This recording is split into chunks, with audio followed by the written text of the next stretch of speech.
Hey everybody, just going to take a quick break from the show to get you styled up with Stitch Fix. Shopping's hard. It's hard. With Stitch Fix, you get a stylist, though, who understands your style, your size, your budget, and they do all the shopping for you. Wow. This is excellent. Shopping, I'm telling you, shopping and figure out your style, it's overwhelming. Let somebody help you when it comes to getting dressed. We don't know what we're doing, so we let Stitch Fix help us out. A Stitch Fix stylist there.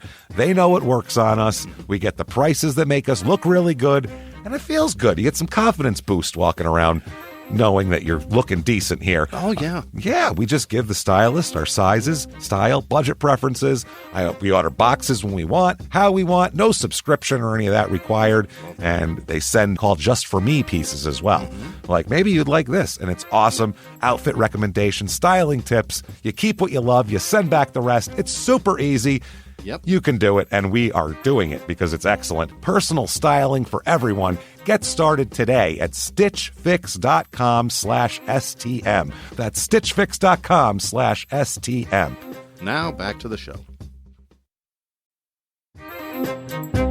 Hey everybody, just going to take a quick break from the show and tell you about Noom. Has Noom helped you? I believe it has. Oh, that's got an app. You can do tracking. It's terrific. It does. And Noom builds personal plans that can meet individual needs. That's the thing. Takes into account any dietary restrictions, medical issues, other personal needs. That helps build a plan that works for you. And yes, so I know that you've had your own personalized program here that you've been working on. And it's weight loss This is weight loss results that last. They stick around because you get yourself into a lifestyle change. That's what matters. That's mainly it. You can't just say, I'm going to cut that out for a month and then go back to it. That's not what it is.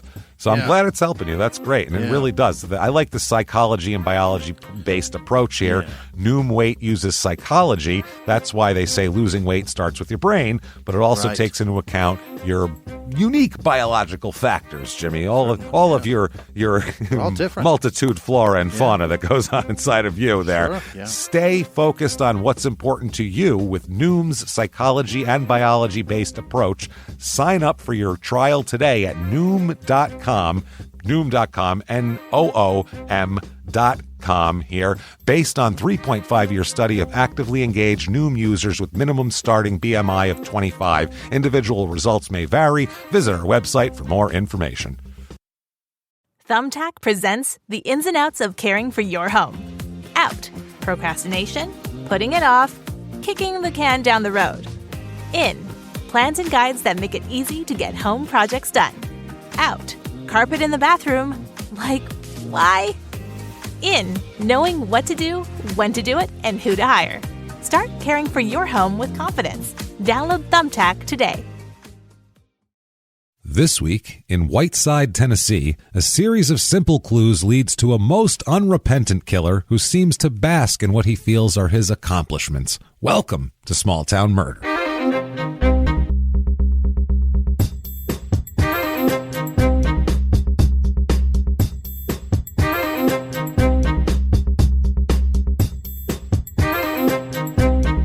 Hello, everybody, and welcome back to Small Town Murder. Yay! Yay, indeed, Jimmy. Yay, indeed. My name is James Pietragallo. I'm here with my co-host. I'm Jimmy Whisman. Thank you again for joining us. We're so excited, as usual, for horrible things, which sounds strange, but when you hear the show, you'll understand why.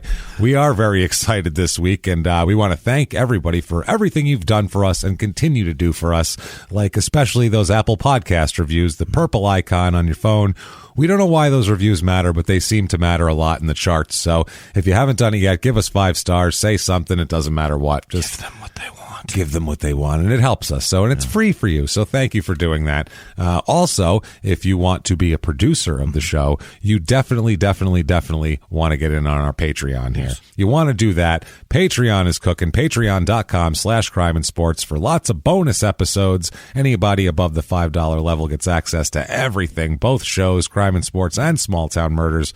Bonus episodes are Patreon this week, or the ones we did last time, where we had the real Goodfellas, kind of mafia one for crime and sports. We did our Love After Lockup Season 3 review. So good. Was the last one. Upcoming next week, we have worst wrestling characters of all time on crime and sports, which I don't care if you like sports or not. It's just hilarious. It's terrific It's stuff. just terrible showbiz. Yeah. And then on Small Town Murder, this is one of my favorite ones, the Old West Murders. Great. Oh my God. Just going to take a bunch of, 1870s Old West crazy murders, and there's some like Wyatt Earp stuff in there too. Yeah. Some James Gang stuff. It's pretty cool stuff, so I can't wait to share that with you guys. Patreon.com/crime and sports. Plus, you're a producer, so that means at the end of the show, Jimmy will read a long list of names, mispronouncing 80 to 85% of Carve them up. And but he will be thankful, and we are very thankful for doing that. That's patreon.com/crime and sports. And if you just want to be a producer and a wonderful person and have good karma, and get your name mispronounced, you can do that as well over at PayPal. Just use our email address, crimeandsports@gmail.com. Thank you for everyone that does that. Also, head over to the site, shutupandgivememurder.com, where you can get all of the merchandise and future live show tickets. Yeah, all that stuff. So head over there and do that. We're very excited to do that. Quick disclaimer, this is a comedy show. It is. It's a comedy show. We're comedians. Everything is real here. This is not, we're not making anything up for comedic effect. That's the sad part, is all of this is real. You might say, what, comedy and murder? What are you talking about? Well, there's a lot of stuff that goes on around a murder. Obviously, the actual murder isn't funny. No, that's awful.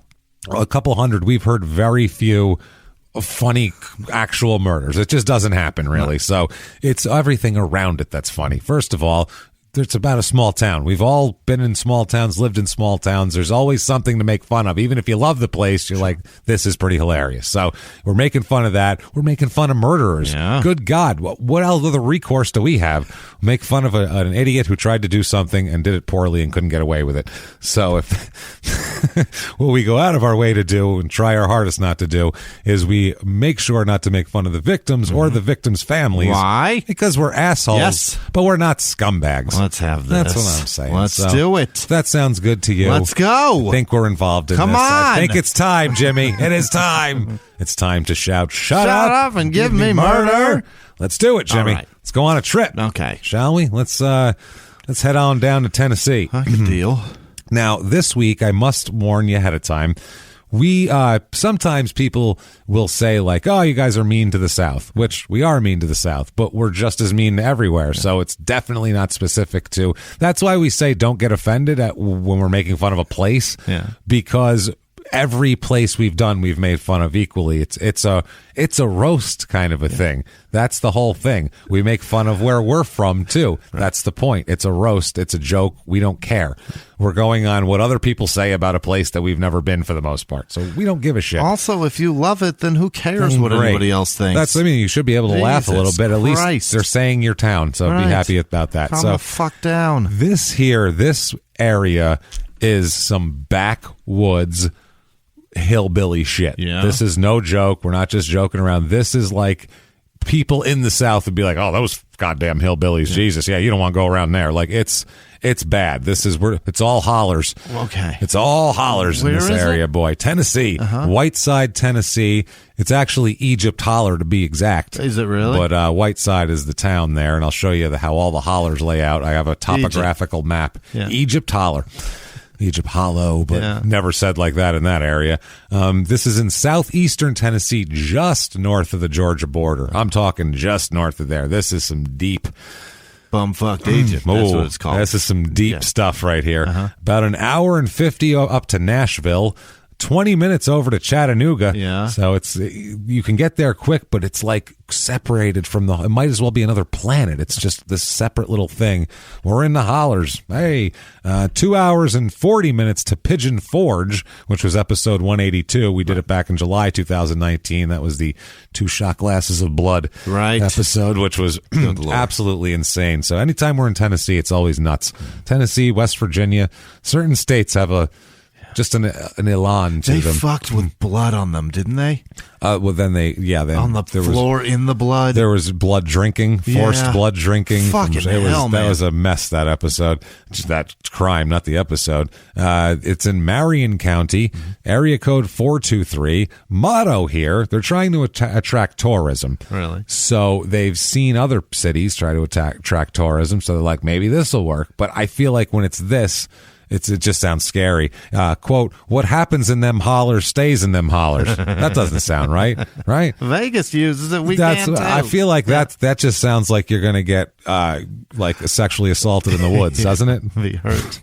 While a banjo plays. That sounds scary to me. You're going to lose some innocence. I feel like it. So a little bit of history of this town.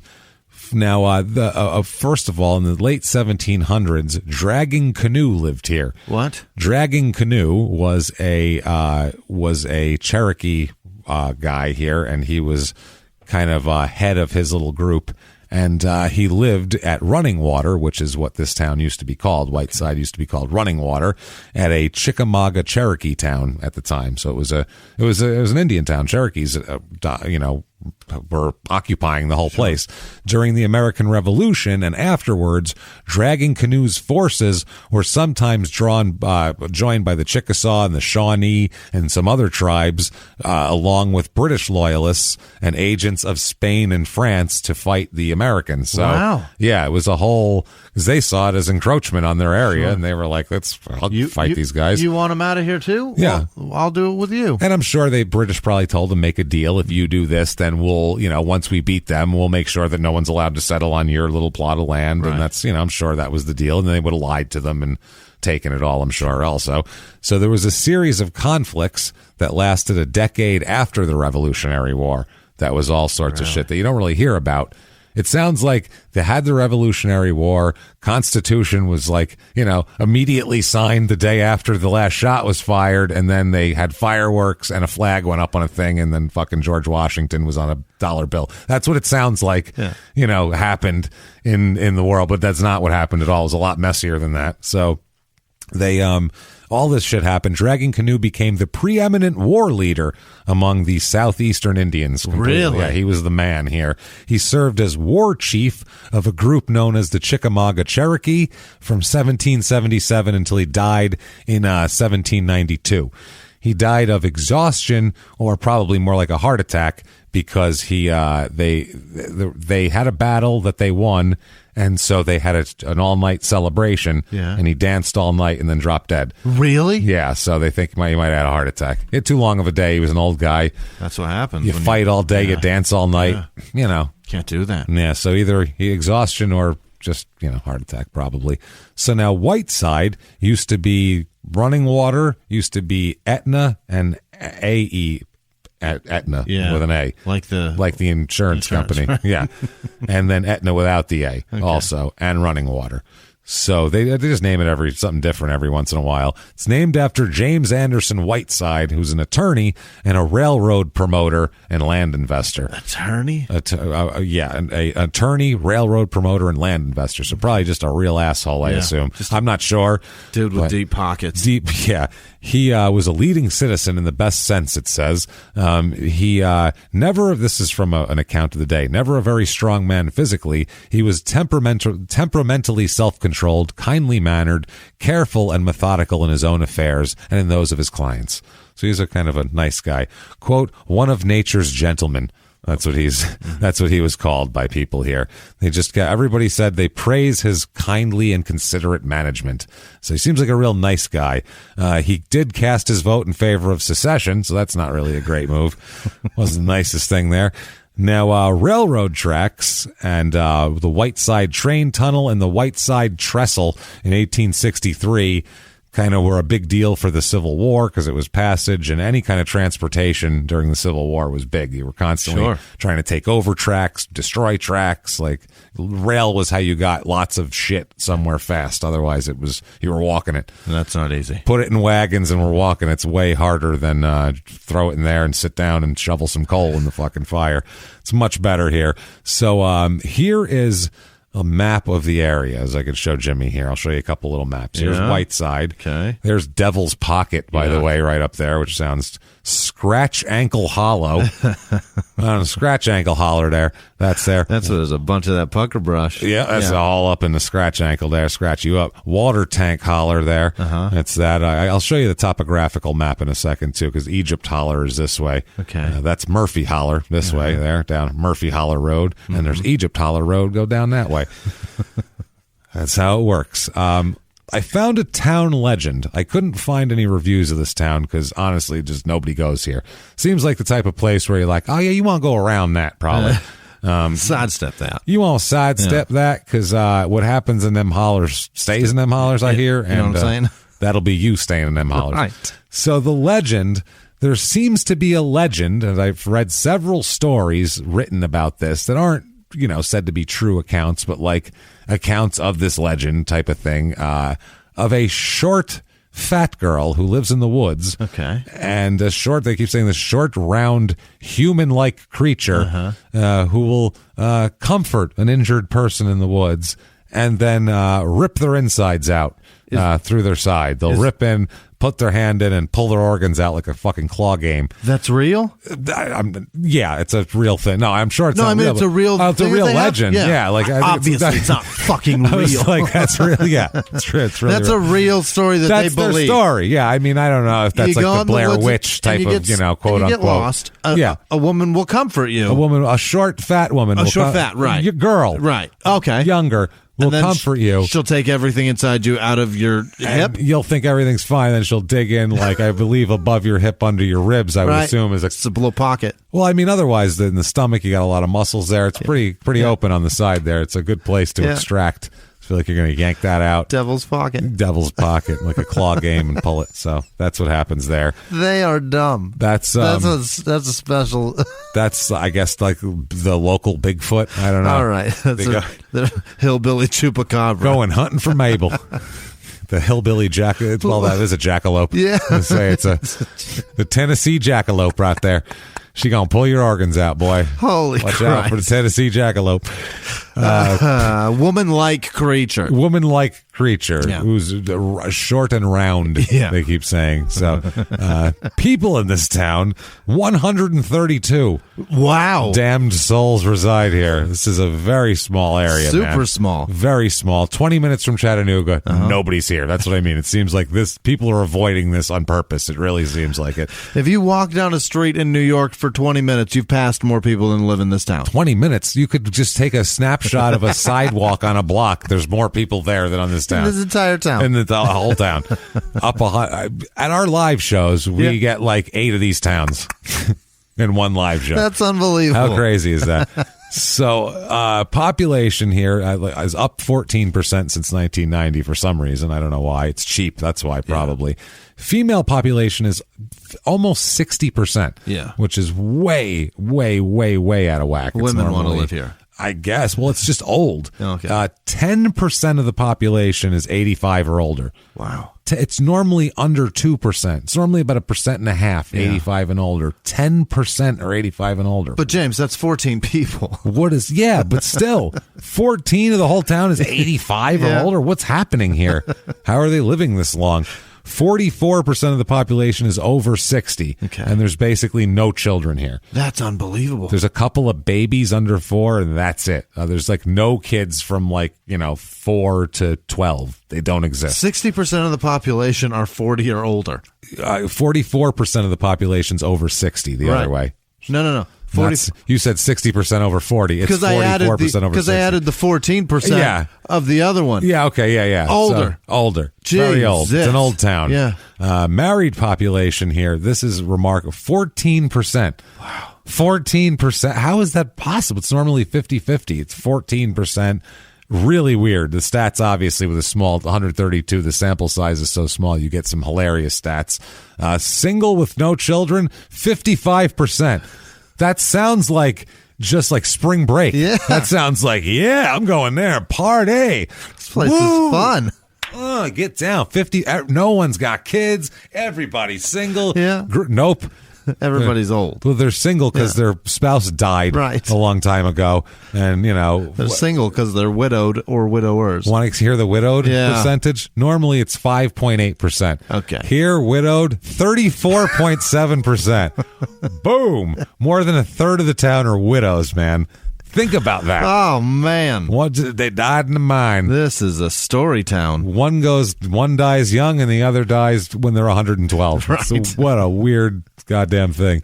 Race of this town, normally we see whites like 62%, blacks 12%. Here, 100% white. So everyone here is old and white. Wow. You can pick average resident is just, I think the last time we had the most, it was like 96%. Yeah, 100. We've never had it, right? I think we have before. Have but it's we? It's always a small town. 100%. 100%. No non-white person lives here, which is pretty remarkable. It sounds on purpose, if I'm being honest with you. 35.9% are religious, which is actually much lower than the normal 50-50, which is every time we see a town with more elderly, it's like that. I feel like once you get to a certain age, you're like, no God would let me do this. You couldn't. No God would let me feel this awful and not let me die. It would never happen. All my friends are dead. Yeah. Why would a God do that to me? I feel like they really, by the time you're that old, or that you just forgot that you forgot to go to church and then you're not religious anymore. I used to do something on Sundays. I woke up and I feel it. I guess I'll jar peaches. Is that what I do on Sundays?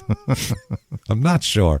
36% religious, like I said. 17.2% Baptist, because Baptists are the Catholics of the South, obviously. And then it's kind of spread around pretty evenly. Couple of this, couple of that. 0.0% Jewish, though. And 0.0% Islam. Very low, though. Just ain't no God in the holler. Mm-hmm. That's it. Only that fat girl that rips your pancreas out.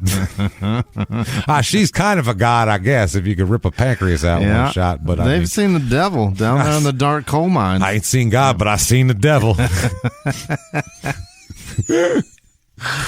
know that much. That's when I knew there ain't no God, because I saw the devil. Seen the devil. Unemployment rate here is about almost double the national rate at this point.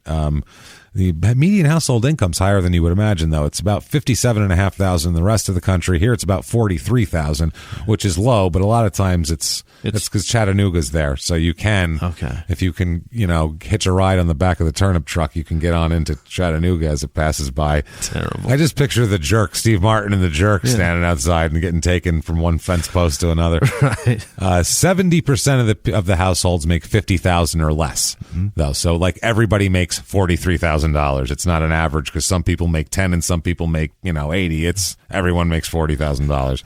That's it. Jobs are all transportation and warehousing. Okay. So I feel like there's one place that does something and that hires most of the people. There's a warehouse where you can move shit around there. Yeah. And then there's also the job where you move that shit onto a truck and take that somewhere. And drive that shit away.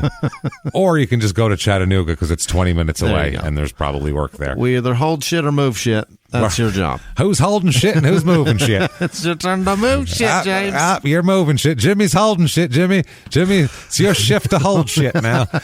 Get on in there and hold that shit. All right, I'll be back to move that shit in a minute, goddammit. I'm doing something, I told you. Holding shit, moving shit. How hard is it to hold shit? I'm the one moving all the shit. You're just holding it. Anybody could hold it. You're sitting there smoking cigarettes and... Hello, Jimmy. Here at Hold Shit, Move Shit. Hold shit. Jimmy and James' Hold Shit, Move Shit shop. No, he's not here. He's moving shit. How y'all doing? No, I'm the one holding shit today. Today, Jimmy's moving shit. So if you need to talk to somebody, you're going to talk to me. He moving shit today. It's his move day. That's why we switch off. Otherwise, it'll get boring. Hello, this is James. I'm here, so you know what I'm doing. Jimmy's not, so you know what he's doing. James, holding shit. What can I do for you? No, he's moving shit. No, he's moving shit. You know how it works here. So that's a good business. I think we're into that. James and Jimmy's holding shit and moving shit. We are doing great with it. But we have so many of these side businesses popping up. It's amazing, honestly. This show has been... It's going to be lucrative someday when we get all of these businesses that we've launched off the ground. I feel like at this point... That Bezos is going to be impressed. It's going to be something. Right. It's going to be something. That's basically what Amazon is, holding shit and moving shit. Hold shit, move shit. That's us. HoldShitMoveShit.com. Pretty much everything. Anywhere that doesn't make, then some people hold shit, make shit, hold shit, then move shit. See the shit I'm holding and then Jimmy moving? Well, I made that shit first. Yeah, that's because I got 3 friends, not 2. We make the shit, then I hold the shit, and then when we need to go somewhere else, we move the shit. So it's a lot of shit to move. Now, Jesus Christ. Cost of living here is 80 out of 100. Sure. So it's higher than you would imagine for the middle of nowhere, but not the housing. The housing is very low, 46 on the housing. Median home cost $106,100. Oh, my. There's really nothing available. There's not a lot available because it's so small, but of the occupied houses here, this stat is going to make you... I've never heard anything like this before. I had to look it up somewhere else to make sure it wasn't a typo on the one site. 40% of the houses are worth less than $20,000. What is that? 40% of the dwellings that people currently occupy they live in it. With their homes and their grandma, because they're 100, are worth less than what could be worth less than $20,000? That's a dwelling. That's actually a travel trailer, right? I was going to say, that's a used car? Like, what are they living in? That's something that you actually drag behind a car. It's not like a trailer that you can, like, set. That's an actual trailer. It's like a 2016 Camry. What the fuck are they living in? I've never heard of that before. I'm not trying to be a snob, but $20,000? It's not $200,000, $20,000. I don't know what house you can get for $20,000. You can get a travel trailer for 15, 20 grand. I said, well, that explains this a lot then, because wait till you get to this. It'll actually explain the, let's do it, the Whiteside, Tennessee real estate report.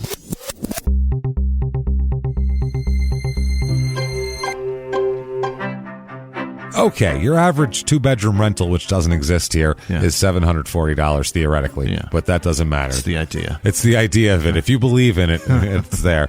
Now, here we go. I found 114 acres, okay? Looks like this. Yep. That's this dwelling on there. What is that, Christ. Jimmy? What is that? A camper? Is that a camper on stilts? That is a camper. Nope, just a camper. Yep. That's camper. Yeah. Probably about less than $20,000. I think that's a house. That's one of them. That's a dwelling. That's a dwelling. This is a 0-bedroom, 0-bathroom, 114 acres on the side and top of Etna Mountain. Wow. With a 4x4 road at the top of the mountain property. Holy shit. Part of your property is on the rock face. That's pretty much what it is here. $550,000 for this. You're out of your fucking mind. Yeah, no one wants to do that. No. I guess they've hosted parties and bands before, so it says you can make additional money if you host a concert here. Gee, thanks. Wonderful. I found 41 wooded acres on Egypt Holler Road here. Oh, boy. Yeah. On the Georgia side, though. It's right just over the Georgia side. But 41 acres, $99,000.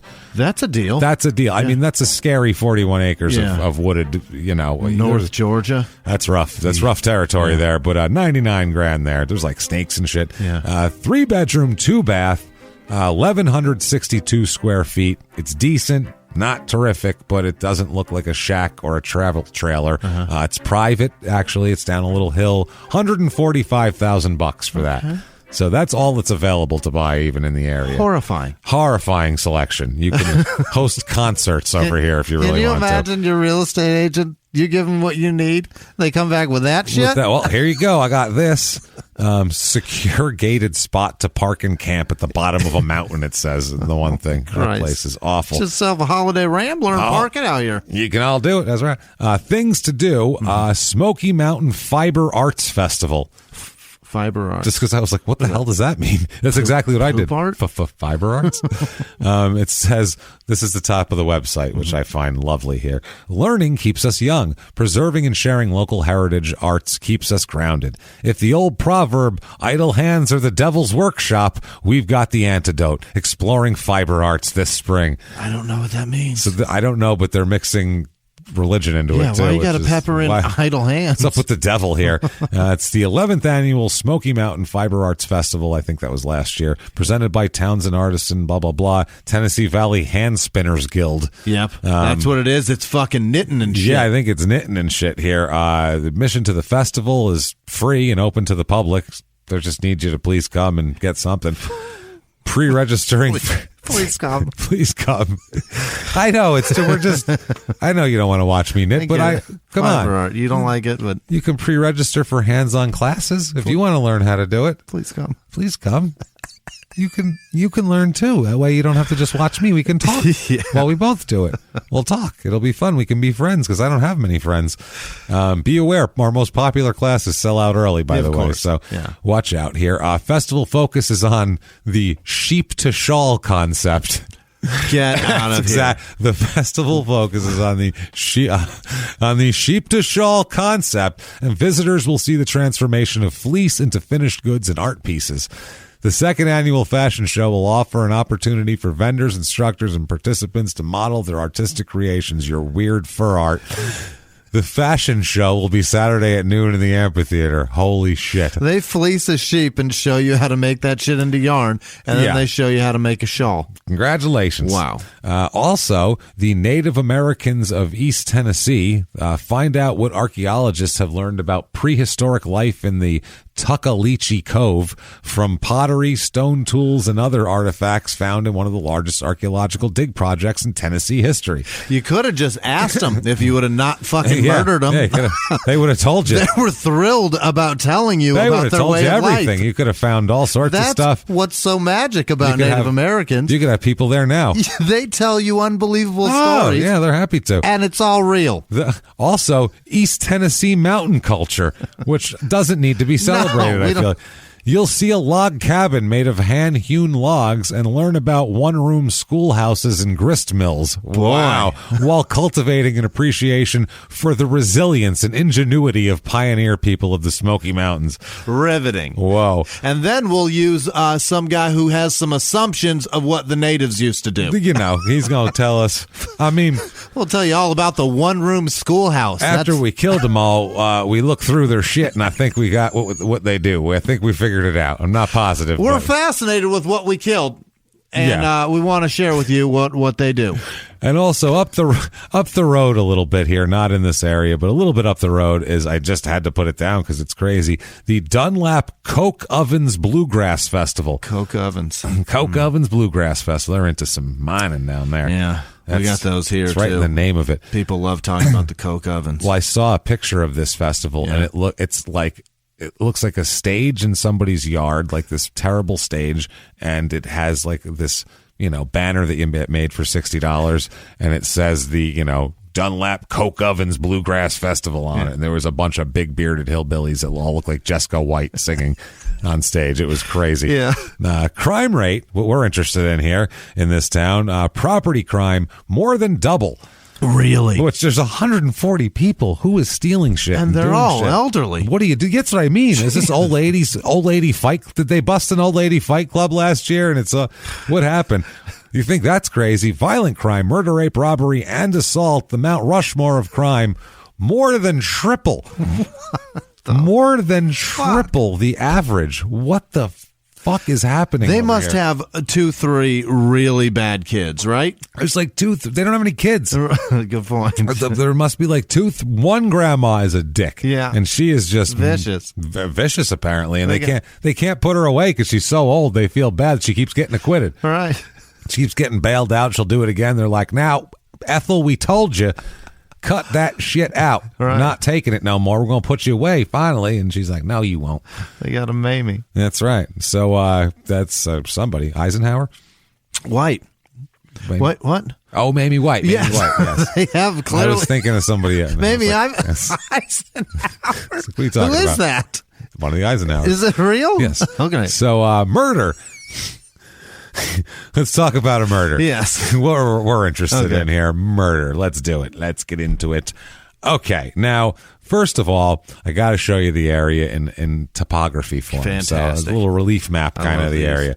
Here that's the same thing with the big water road. that goes through. There's the that's water. a water? Whiteside. Well, there's the road, and then there's Whiteside. Now we have your different hollers. Now they've got your water tank holler, your Etna holler there. That's where that mountain is, where that one house is. You live right there. Yeah. Now, the other side of that house that you could buy, that's the big steep slope goes on down into Devil's Pocket. Yep. So you want to be a half there, half Devil's Pocket. You got your Klaus holler. You got your what is this here? Your scratch ankle holler there. Right. Strip mines over in this area. Mm-hmm. That's what you want there. Scary. There is the Georgia border, by the way. That's how close we are to. I mean, it's like you could walk to the Georgia border from the center of town.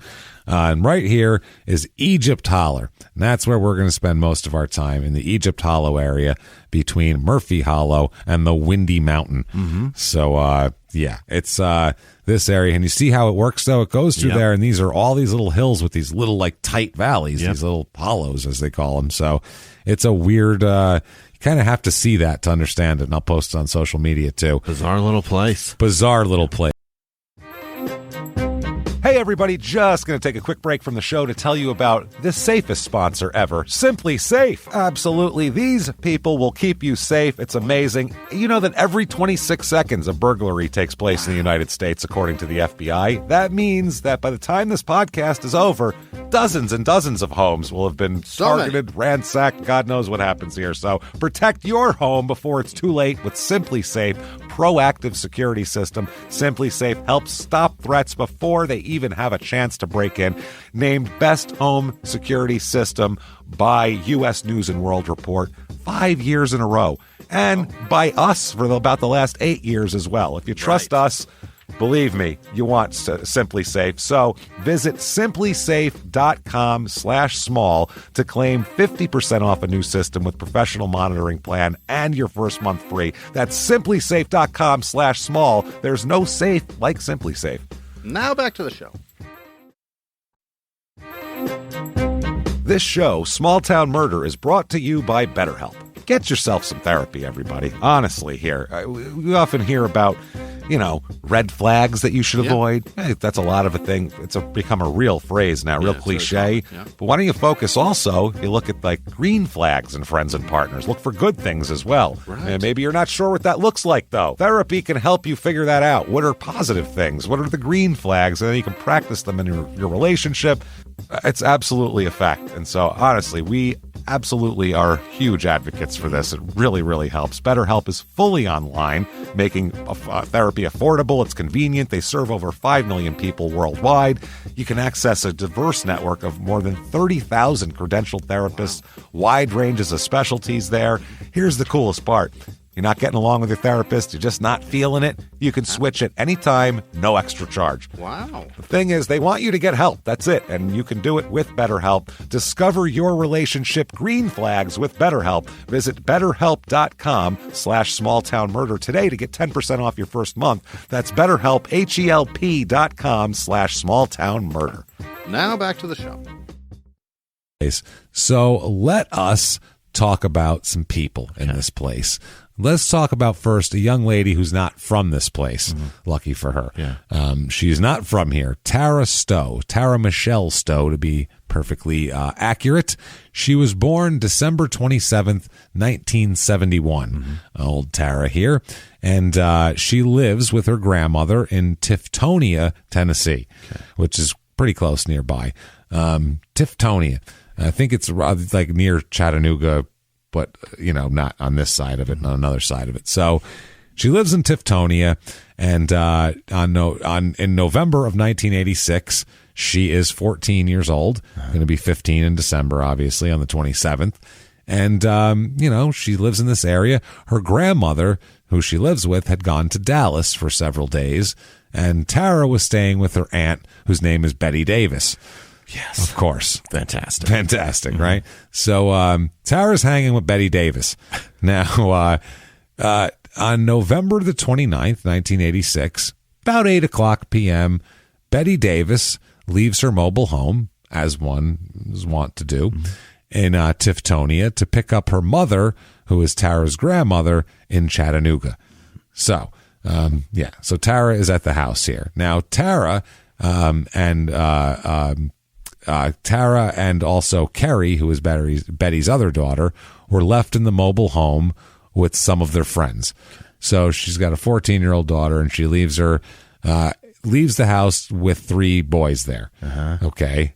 This is John Dagnun, Dagnun. Yeah. John Dagnun, David Dagnun, and Tony Dagnun. All the Dagnun boys are there? All them Dagnun boys come on over here. You Dagnun some bitch, I'll tell you what. That absolutely sounds like an old Southern man who can't think of a way to insult you. Them Dagnun bastard son. I'm so angry I can't get words out my mouth, I'll tell you what. So she goes to pick up her mom and leaves her daughter and her other daughter there with 3 boys. With 3 boys. And how long she's supposed to be? You know, why? I mean, that's it's going to be at least an hour. I mean, enough time for everyone to be pregnant by the time you get back. Everybody's got a dagnun in them. Everybody, oh man, they dagnun me good. I got dagnunned up. But so Tara, she talks on the telephone here as well. She talks to some people on the phone, and she talks to one young man who is an acquaintance of hers, and his name is Homer Teal. Yeah. He's 20 years old. Why is a 14-year-old on the phone with a fucking 20-year-old? That's why we need to supervise sometimes. But, I mean, it's hard to. If it's a 14-year-old, they kind of, an almost 15, kind of have to trust that this and that. You can't really control who you talking to on the phone, and I need to see identification. It's really difficult. It's hard. You have to kind of trust that you hope you did it right, or you hope that they're just, not snowed by somebody or some shit like that. But anyway, she is talking to this guy. By the way, his nickname, he doesn't go by Homer Teal, obviously, at 20 years old. No. What do you think? I'll give you guesses. What's his name? Homie. Homie, no. Butch. Yeah. Butch. That was my next guess. Well, I figured it was. Homer Butch Teal. It was either that or Buzz. Buzz, Butch, Champ. Yeah. Some weird shit like that. I don't know. So she talks on the phone with him for a while the Dagnun boys are there, up to no Dagnun good. None. I'll tell you what. They are up to no Dagnun good. That John Dagnun, he ain't bad, but boy, when you get that David and Tony together with him, that's a different story. All the Dagnun just comes on out, them boys, and you see it just arising to the surface. Too much Dagnun fun. Too much Dagnun fun. Now, later that night, Tara takes off with her friends, John, David, and the Dagnun boys there, in the back of a pickup truck. Yeah. Driven by John's father. Oh. So, he came to pick the boys up, and she joined him. They all hopped on in the back of the pickup truck and headed on yonder to Egypt Holler. Okay. That's what they did here. They're heading to Egypt Holler, the community in Marion there. The Dagnuns live, of course, in Egypt Holler. Yeah. And Egypt Holler doesn't even have it's not even a town. It's not a thing. It's just a weird place where an area people are. Yeah, that's what I mean. It's no township, no city. Just we're going to set up shop around here. Yeah, it's a road, Egypt Hollow Road, that runs in the center. All these hollows have a road that runs down them, and that's whatever hollow road. And then just people live up in the hills off of it. Yeah. That's literally what it is. They live in the hills. It's weird, man. That's basically what Crown King is. If you've ever been, you haven't been there. Never mind. I don't think I have. It's basically an Arizona holler. It's weird. You take a dirt ass road into the place. Yeah. That's 27 miles from the freeway. Yeah. 27 miles of dirt road. You pull off. And then you get into the quote unquote town of Crown King. That is basically, a hollow. Six trailers and I mean there's a couple of Dagnuns. Couple buildings in there that's a restaurant, a bar, and then a quote-unquote hotel. Yeah. You don't want to stay in there. It's all spiders. No. It's all spiders. It's just spiders holding hands, man. It's all spiders. Ain't even a building. That bed looks so soft. Oh, my God, it's all spiders. It's just a big I'm stuck. Help me. Holy, that's the biggest damn spider I've ever seen. Just spiders. Oh, man. So she takes off with, you don't want your 14-year-old daughter in the back of a pickup truck with 3 Dagnuns? No. Not one Dagnun, fine. 3? 3 Dagnun? I know, I'm not doing that. So, in the back of the pickup truck, headed on yonder to Egypt Holler there. So, they're going there. She is let out about 10 p.m. near a trailer where Butch Teal lives with his grandmother. Okay. So, God damn it, you don't want your 14-year-old hanging out with a 20-year-old in a trailer in a hollow. You just don't want that going on. And she's just going just there by herself? They let her out here, and we'll talk about what ends up happening here. We need to get into Butch a little bit here. Yeah. Butch Teal, 20 years old, local ne'er-do-well. Yeah. That's all. I mean, right. Honestly, think about it. What do you think? He's got a bright future? He's killing it. He's not. He's got a .com. He's right now, he's blowing up. Yeah. It's the 80s, so he's really ahead of the curve. He's way ahead of it. He's like 10 years. A lot of people don't know that is Elon Musk's birth name. Wow, Homer Butch Teal. That's impressive. So he's made a real life for himself. Great, yeah. It's pretty impressive.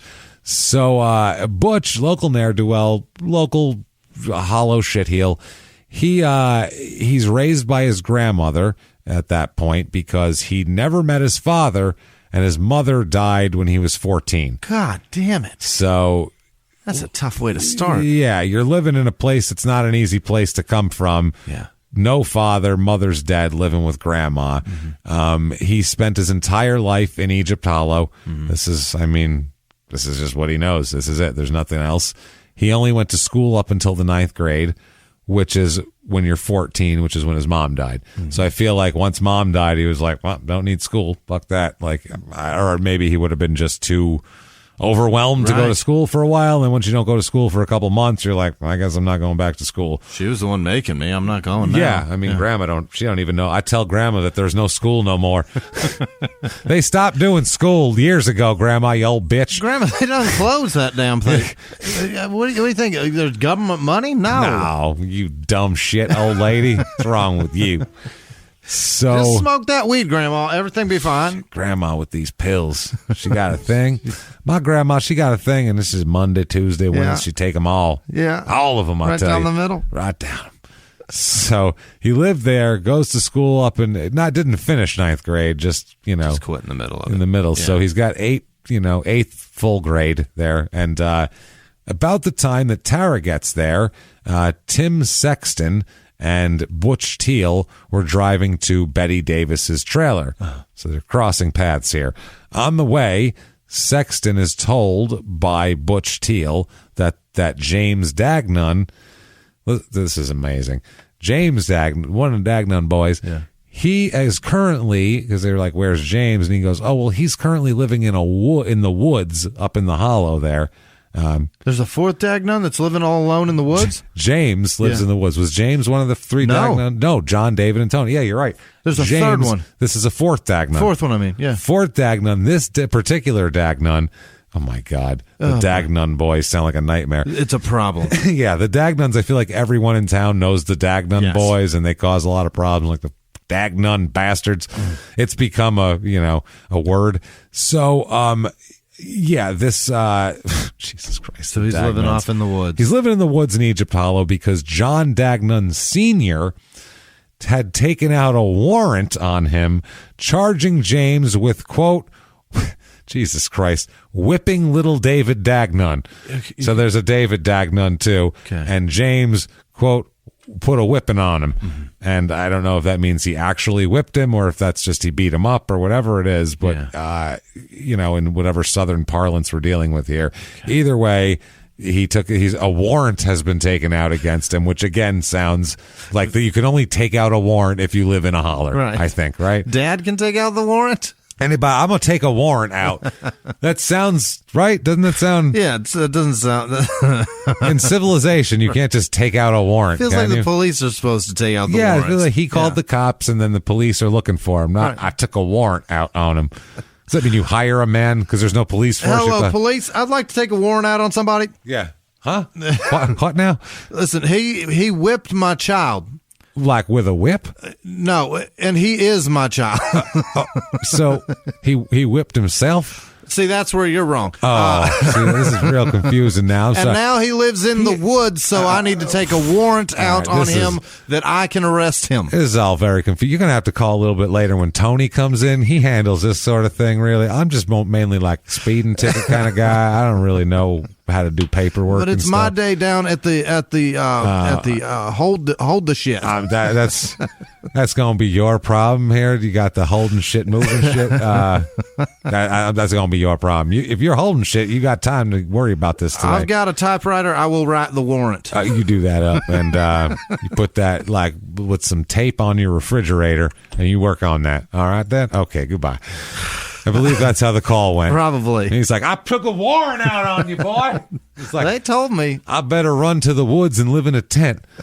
So now this guy lives in a tent in the holler, which sounds like a nightmare. Because Dad's got a warrant. Because he put a whooping on little David Dagnon, according to what this says here.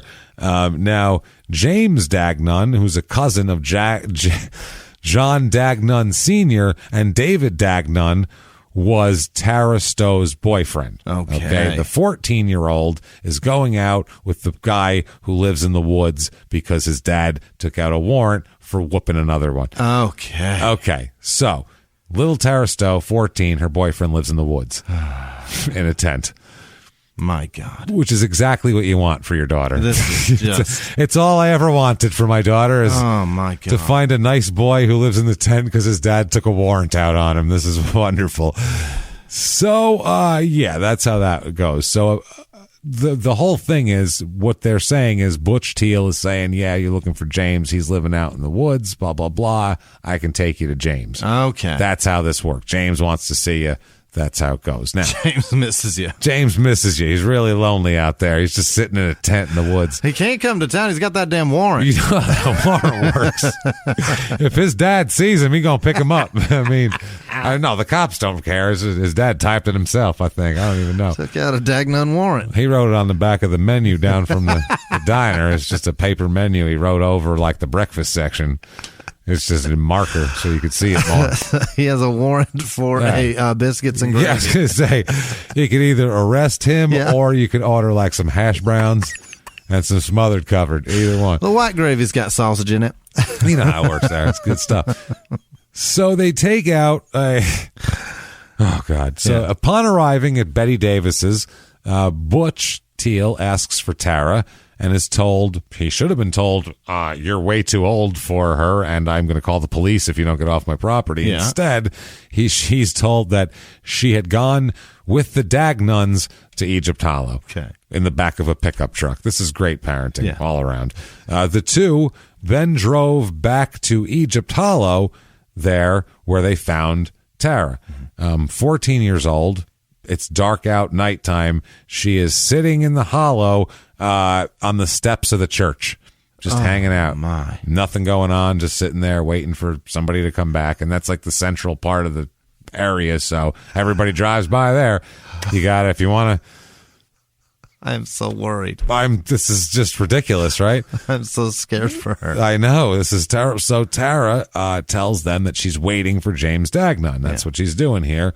And Butch said, I know where he is. He's in the fucking woods. He's trying to avoid getting arrested by, the posse that your dad hired when he took out that warrant.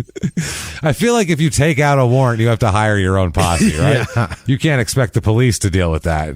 That's not a taxpayer thing. No, do they have Egypt Holler Marshal or some shit? What is this? How do you get a warrant that you don't have the police involved in? I'm the sheriff of Egypt Holler. We don't have a police force. Yes, we do. It's me, goddammit. Look at my badge. And my brother is the marshal. I said so. That's right. That's it. Oh, hold on. Let me ask my dad, the judge. Judge, Dad, can you? So this is wild. So he's gone over there, and Jesus fucking Christ. So he says, "I'll take you there. I'll take you to your boyfriend. Yeah, let's do this shit here." So. They drive away. James, Butch Teal, Sexton, who's the one guy, and her all drive away. Okay, and Sexton is the oldest because that's the dad's cousin, right? It's some weird. That's crazy. This whole thing is just too much. It's a spider web of I don't even know of Dagnon. It's a Dagnon spider web. Tell you what, it is a Dagnon spider web. So she says, yeah, I'm waiting for my boyfriend. They said, we'll take her there. They drive down up Murphy Hollow Road, which remember from the map is just west. Right. It's the next holler west of Egypt Hollow. Over there on Windy Hill. Over there. No, that's Windy Mountain. That's the east. That's the other way. Yeah. Egypt Holler is in between this holler, the Murphy Hollow, and the Windy Mountain. Got it. That's in between there. So there you go. It's Murphy Hollow Road, and Sexton drops them off because, he's not going to drive up to the tent. It's in the woods. So Sexton drops them off at a large rock beside the road at 10:35 to 10:40 p.m., somewhere in there, which is just what you want your 14-year-old to be dropped off near a large rock with a 20-year-old at 11 o'clock at night. This is great. And that's your street sign. Yeah. The big rock. The big rock over there down the holler. It's not an address. Nope. It's the big rock. That big rock beside the road. Wow. It's the only damn big rock over there. Jesus. So Butch here said that he and Tara were going, quote, up the mountainside because that's where dude has a tent all the way up in the hill there. So he said, we're going up the mountainside. So Sexton said, oh, cool. Yeah, I'll come with you. And Butch said, no.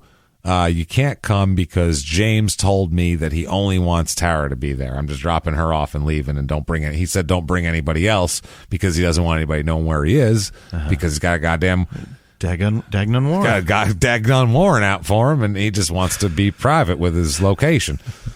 like they're gonna comb the woods for this kid. You know what I mean? So Sexton leaves, and the last thing he sees is them kind of turn to go up into the holler there. And no one ever sees Tara again. Of course not. She disappears into the woods because, of course, she would. Right.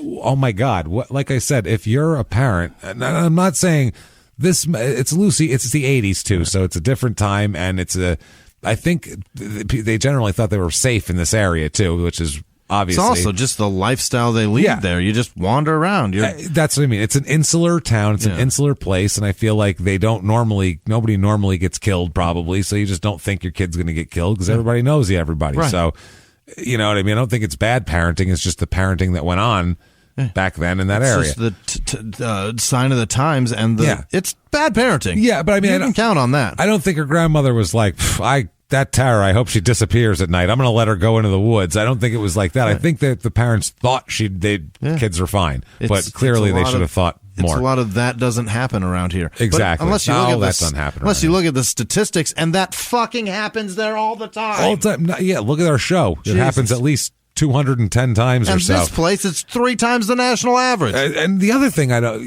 you wouldn't want your young, a younger teenage, not like, 18, your younger teenage daughter wandering into the woods at night anyway. There's like bears and shit in there. Yeah. It's the woods. It's dangerous. I don't want my kid in the woods at night. Forget human monsters. There are actual monsters. What about the short fat girl that rips your organs, your pancreas out by her? Pulls everything out of your fucking what happened to her? Pussy. I don't know what they do. That's bad stuff there. So no one ever sees her. Obviously, her family reports her missing, and Detective Bill Schroeder of the Marion County Sheriff's Department begins investigating the disappearance of Tara on December 4th, 1986. So for some reason, it takes 5 days from the time she disappears to or 4 days probably, because by the time the night came, they probably didn't do it till the next day. So it takes 4 days for them to start an investigation on a missing 14-year-old. That's crazy. I don't understand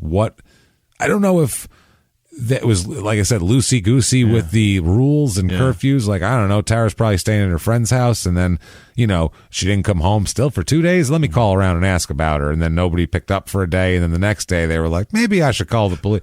I don't know if it's just real casual child rearing. 3 days. I mean, 3-day weekends. I mean, people take those off. I mean, geez, but it's 4. Jesus, somebody call the cops. I mean, let's call the cops now. Is this Thanksgiving?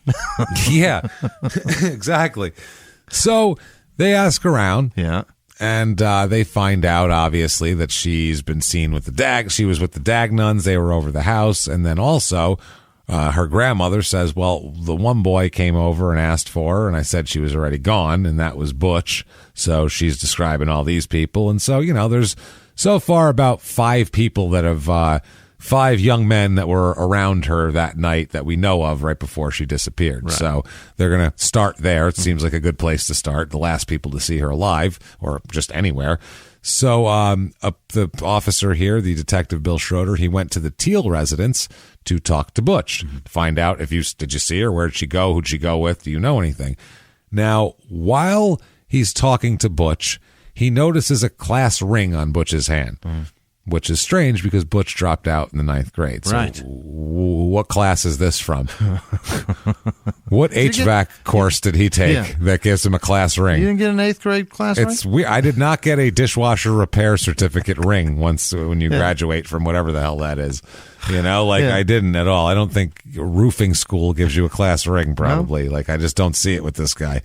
So the detective which is a good catch for a detective, by the way, to catch that and go, that's a class ring. He didn't go to high school even. So why has he got a class ring on? Pretty good shit. So at that point, he learns that once he talks to some other people, he learns that Homer, Butchie, is the last person that anybody saw with Tara. Right. Traced it out to where last time anybody saw Tara, Sexton was driving away as they were walking up into the woods, up the mountain, ascending the hill next to the big rock. That's it. So Detective Schroeder goes back to the trailer on the night of December 4th, and he meets with Butch, and he tells him why he's there, and he says that where'd you get that ring? Why do you have that ring anyway? So Butch tells him about the ring, and we'll talk about what his story is. Basically, he says he gave it to me to hold. There's a lot. See, the only jobs here are holding and moving. Holding shit, moving shit. Holding shit, moving shit. And literally, it was his turn to hold shit. Yeah. He said, hold my ring because I got to move shit. Right. I don't want to lose it. So you hold all this shit and my ring while I move the shit. But you can go walk around, so kind of you'll be holding and moving shit. Yeah, holding, moving. See how that works? But the ring, if you consider the ring shit, and you're moving shit because you're walking around. But hold it while you're moving. Certainly hold on to that Hold that shit while you're moving that shit. Right. All right. Then.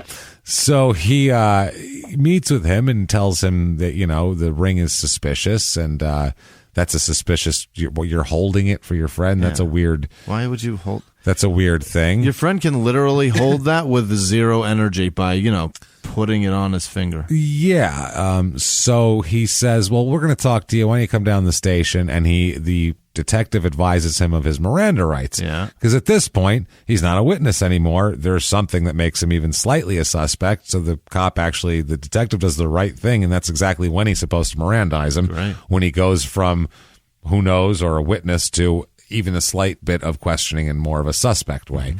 So at this point, Butch asks if he's under arrest, and the detective says no, but it's possible he may be under arrest later. Who knows? We'll see how the day goes, basically. Right. I mean, it's kind of up to you, Chief. It's early. We'll see. It's real early out there. We'll see what happens. He then consents to go to the station, and he remarks that, I'll go. I got nothing to worry about. I don't mind. Okay. I'll head on. Give a fuck. I'll head on down there. So why does it matter that he has a ring besides the fact that he didn't finish the 9th grade? Why? That's matter? Everything. Yeah. That's all of it. Yeah. That's most of it. That's pretty much the crux. Unless he said, I found it in a dry creek bed or something. And other than that, I don't know what other excuse would be for it was my dad's, or I don't know my dad, so that's not even it. That's all the suspicion I need to ask him. Anything I need to ask him. Yeah. Why are you wearing a class ring, you class ring? Dipshit? What else awful do you do? Well, yeah. Who did you pry that off of? So, both Betty Davis and Tim Sexton saw James Dagnun's high school ring on November 29th, the night Tara disappeared. It was on Tara's hand. Oh. Because that's James's ring, and he gave it to Tara. Okay. By the way, he's a high school graduate, making him how old? Yeah. 18 or so. Who's he going out with? A fucking freshman. Yeah. A 14-year-old. James is 20, right? Yeah, James. I don't know if James is 20, but okay. Butch is 20. Butch is 20. Oh, by the way, she is in 8th grade. Oh, gross. She's in 8th grade. How does that not, as a dude, even if you she's in junior high. Yeah, but even if you're a guy that's I don't know, it's just 4 years. It's only 4 years. It's not that big of a deal because I'm a teenager too. How don't you look and go, she's in 8th grade? Yeah, nope. That's Sorry. Weird. Yep. Fucking weird. Disgusting. Gross and weird. When you're 18-year-old to 20-year-old boys should The second you're that old, you should be like, oh man, I can get these adult women now. This is amazing. I can not get them, but I can try to talk to these adult women. What if I can get a 21-year-old woman to agree to put me in her mouth? I bet she knows how to do stuff. I had no interest in any 14-year-old girl. What the hell am I going to do with her? No. I don't want to talk to her. She's a kid. That's gross. Weird. I don't want to hang out with her. No. But they want to hump on her apparently. So weird. It's disgusting. So anyway, it was on her hand that night.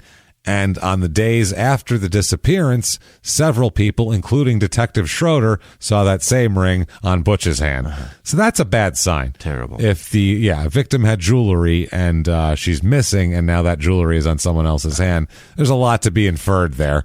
They certainly want to have a chat with Butch, a serious chat. So at the station here, they go down there. Butch tells the detective that Tim Sexton, he's like, I got my story.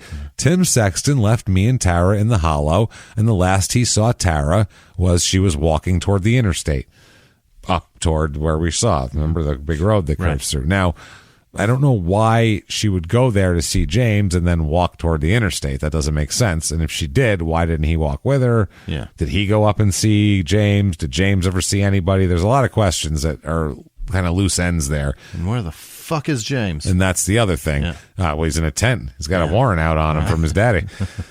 So, that's the last he saw. So, at this point, they find out that he's got a warrant in Georgia. We'll talk about it. There's some paperwork where they can hold him for now. They're going to hold him and maybe move him later. But for now, he got some holding shit and moving shit. He's holding shit. See, that's this whole town. Holding shit, moving shit.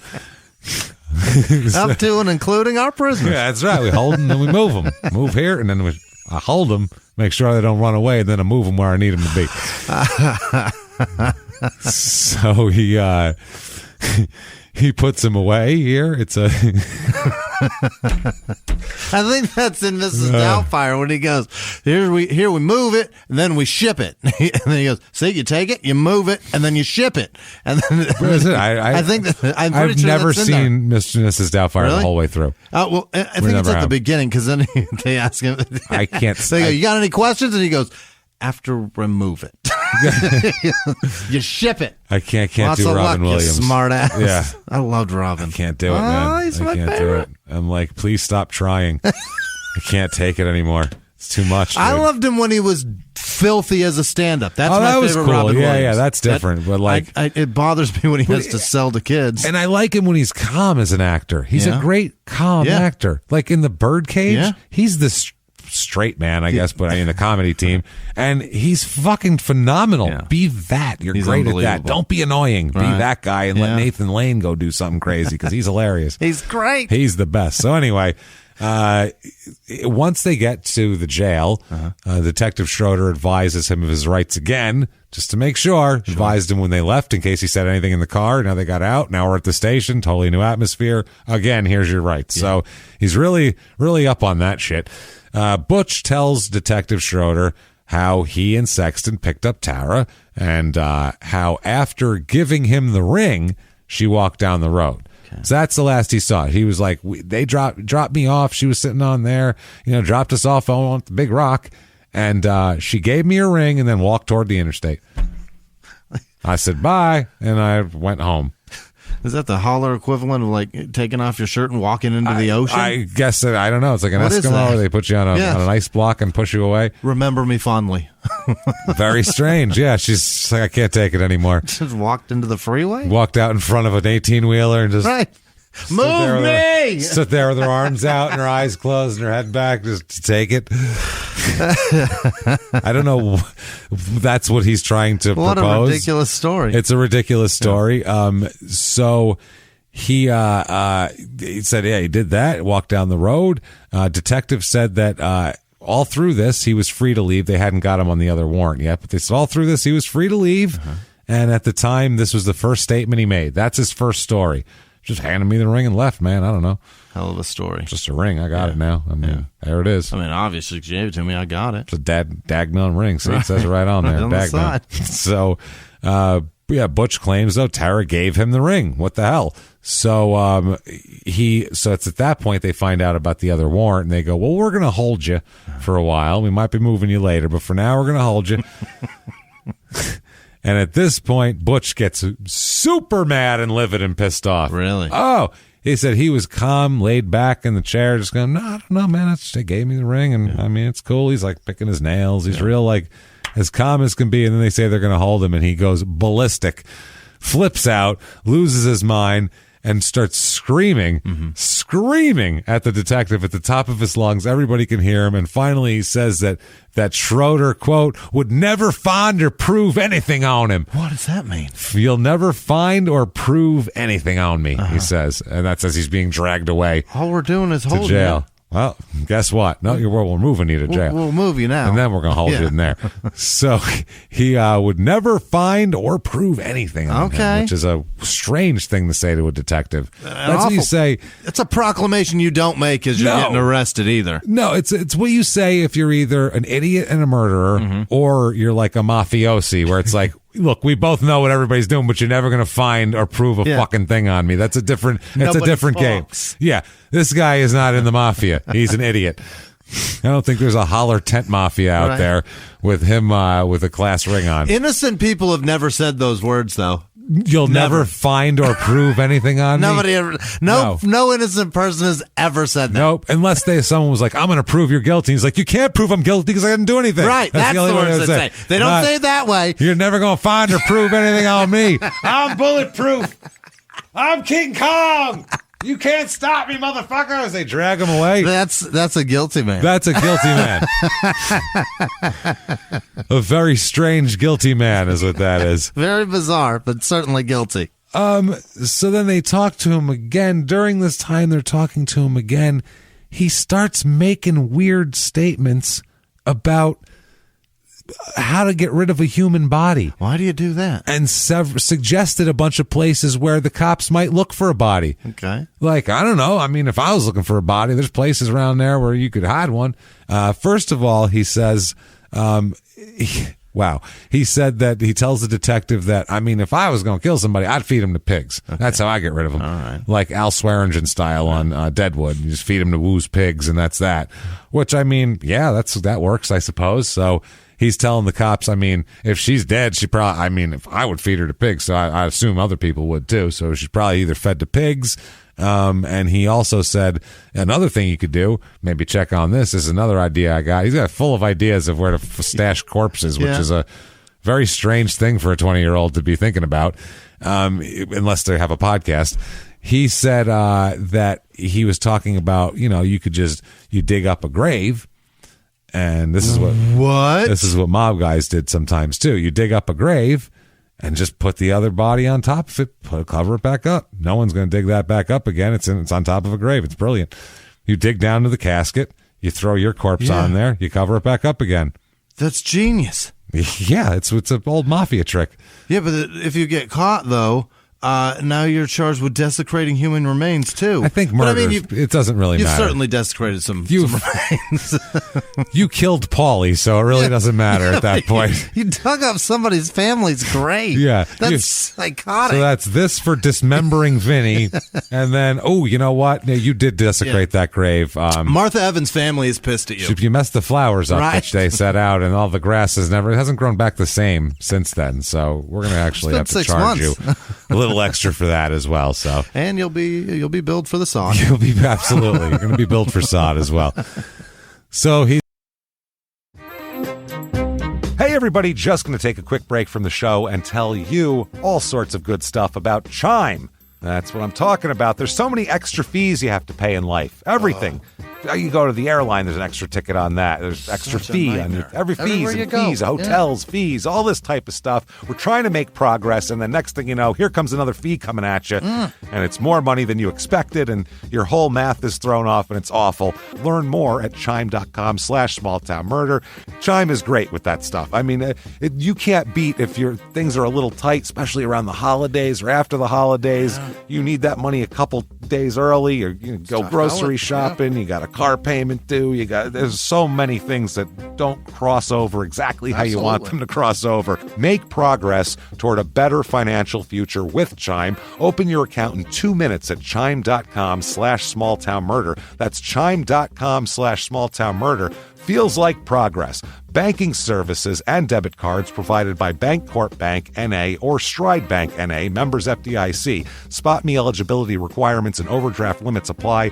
Boosts are available to eligible Chime members enrolled in SpotMe and are subject to monthly limits. Timing depends on submission of payment file. Fees apply at out-of-network ATMs. And now back to the show. Hey, everybody, just going to take a quick break from the show to tell you about a healthy, delicious item, Hero Bread. And we're both trying to get healthier this new year. Jimmy had a eye-opening doctor's appointment and things like that. So we're trying to get healthier, and I'm telling you right now, this Hero Bread is a good step in this direction. It's delicious, and it is really good for you, and it's really excellent. They have the sliced bread is good, the bagels, the tortillas. I know you've been they're terrific. Ranting about the tortillas. They're so good. With Hero Bread, you can focus on your health goals and still indulge in the soft, fluffy experience you love, but guilt-free. I really love the little Hawaiian rolls, too. Yeah. They're so good. They're so good. The Hawaiian rolls, they're legit. They're fluffy. Yeah. They're exactly how you want them to be. You'd never know it's low-carb and high-fiber bread from the texture. You get the soft, fluffy experience you know and love with your savory breakfast sandwich, late-night grilled cheese, Taco Tuesday. Do it. No compromises, just flavor, ultra-low net carbs, 0 grams of sugar, high in fiber. It's fantastic. Hero Bread is offering 10% off your order. Go to hero.co and use the code SmallTownMurder at checkout. That's SmallTownMurder at HERO.co. And now back to the show. Hey, everybody. Just going to take a quick break from the show to tell you a little bit about Sono Bello. You know, the most known secret with celebrities and influencers and all these famous people is so many of them have had lipo. They've had lipo, whether it's a little touch-up here or a total makeover. Yeah. Nobody has a perfect body. That's the thing. No. They may look like it on TV, but there's things that help that. Absolutely. Lipo now has changed, and Sono Bello's been at the forefront with using LAL technology and getting those beautiful and natural outcomes for each person. Looking real natural. Our friends at Sono Bello are offering their best deal. You're now included in their winter savings event, but appointments are limited, so please get on this. Sono Bello doctors are masters in micro-laser fat removal, a brilliant technique that removes stubborn fat permanently wherever your problem areas are. Tummy, love handles, thighs, arms, it's gone in one comfortable visit. Eating healthy and workouts are great. Keep doing that, but if you want to lose that stubborn fat in one visit, check out Sono Bello. Save big during their winter savings event. Schedule your free consultation now at sonobello.com/smalltownmurder. That's SONOBELLO.com/smalltownmurder. Now back to the show. He's like, imagine you're this detective. You got this asshole. You're never going to find nothing, prove nothing on me. He's got crazy. The victim's ring on, and he's talking about, I don't know, I mean, I feed him to pigs, or you could just bury him in graveyards. I'm thinking, okay, how many people have you killed at this point? Sure. Have you killed more than one person? Because you seem to have a lot of ideas of what to do with bodies. And then he started telling them, various different places that you should search around the mountains around the area there. Well, I mean, there's a spot over in this holler that the blah, blah, blah, and this is like a little cave thing. I mean, I'd stuff a body in there. No one will ever find it. Or there's a thing over here in a little niche where you could drop it down this little gully where it'll fall down. It's a narrow thing. No one will ever find a body in there. I mean, that's a place I would look if I were you guys. After you're done checking all the pigs out and, he's clearly been thinking about this a very, very long time. And if maybe want to dig up all the graves after that, when you're done with all that, check around the hollers. That's what he's saying to them. All of the places, by the way, are pretty far out there that he's telling them about. These mountains over there, and this mountain over there, and that mountain. Keep him occupied. And then December 6th, so this is like 2 days. They keep talking to him. He keeps talking. Yeah. He keeps saying dumb shit and everything like that. This is when he tells Detective Schroeder that on the night he disappeared, on the night Tara disappeared, that Tara left the hollow. Now he's got a totally new story. Okay. Tara left the hollow with James to get beer. Okay, because he's apparently old enough to drink, and he's with a 14-year-old. Yeah. They're going to walk to get beer. Obviously, none of these people have transportation. Sure. So he's going to leave to get beer, and that Tara and James were fighting and arguing back and forth. I don't know if she wanted to watch SpongeBob, and he was like, "No, I want, I'm not a child," and I don't know what was going on. She wanted Hannah Montana. You know how where he's like, "No, yeah." That's the thing. When one person wants Hannah Montana and the other wants Schlitz, you're gonna have a strange relationship. That's not gonna line up right. Because Hannah Montana's not really a Schlitz drunk kind of show. Not. It's just not that kind of thing. She wants dinosaur chicken nuggets. Yeah, she's looking for the dinosaur-shaped nuggets, and and he wants to get himself some whiskey. It's a strange thing. Very, very odd.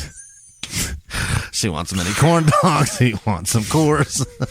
Corn dogs and Coors. Good Lord. So, yeah, he tells her not only did they get in a fight right in front of James, or right in front of Butch, he had to witness this, but it's at that point that James got the ring back from him and was like, "Give me that ring off your hand. It's not for you anymore." And then gave it to Butch to I hold. love you, Butch. Yeah. He goes, "Hang on to this for me for a couple of days." Why he wouldn't put it in his own pocket, yeah, who knows? But he said, "Go ahead and hang on to this for me." And Butch was like, "All right," put it right on his finger. Yeah. So that's that.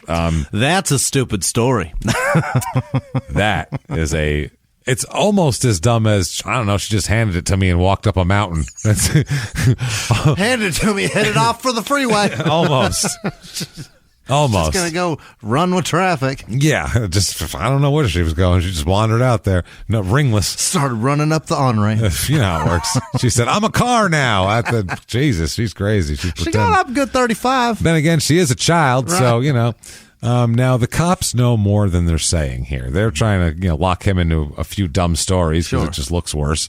But they know some shit. On Sunday, November 30th, the day after, Butch told John Dagnon that he hadn't seen Tara, and on the following Wednesday, he threatened John because he had seen John searching for Tara.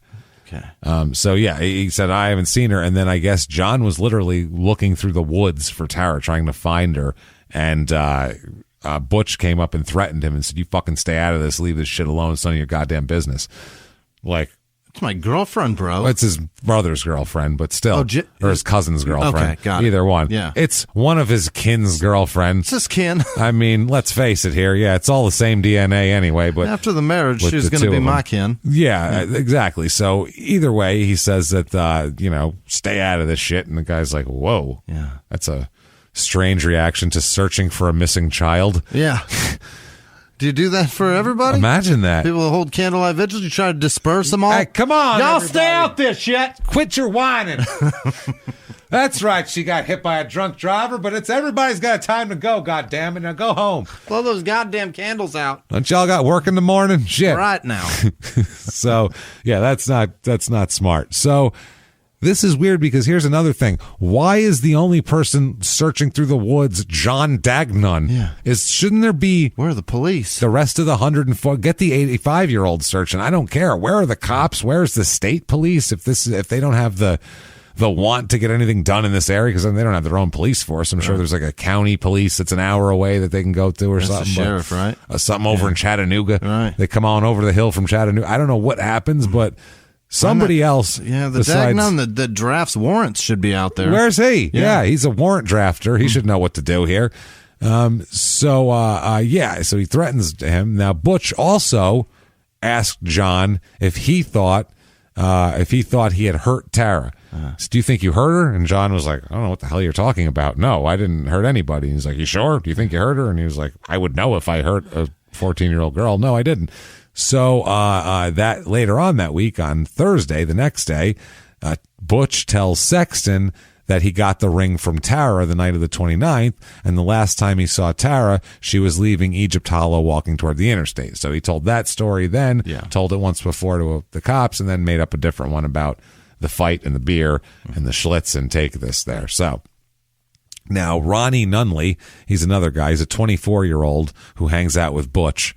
And he said sometime after Tara was reported missing, sometime in the next week, he's not sure exactly when because, the Schlitz, you know how it works. Time. What is time? It's sometime around there. What is time? What is time anyway? Let's think about it. What's time when there's a holler involved? He said that Butch told him, because I guess this kid was like 23, and he goes, I heard some girl disappeared. Like, he was just like, I heard some kid disappeared. And so, what's up with that? Like, it's just town gossip. Yeah. They don't have the internet, so there's really nothing else to talk about. Right. So no social media or anything. So like, did a kid die or disappear or something?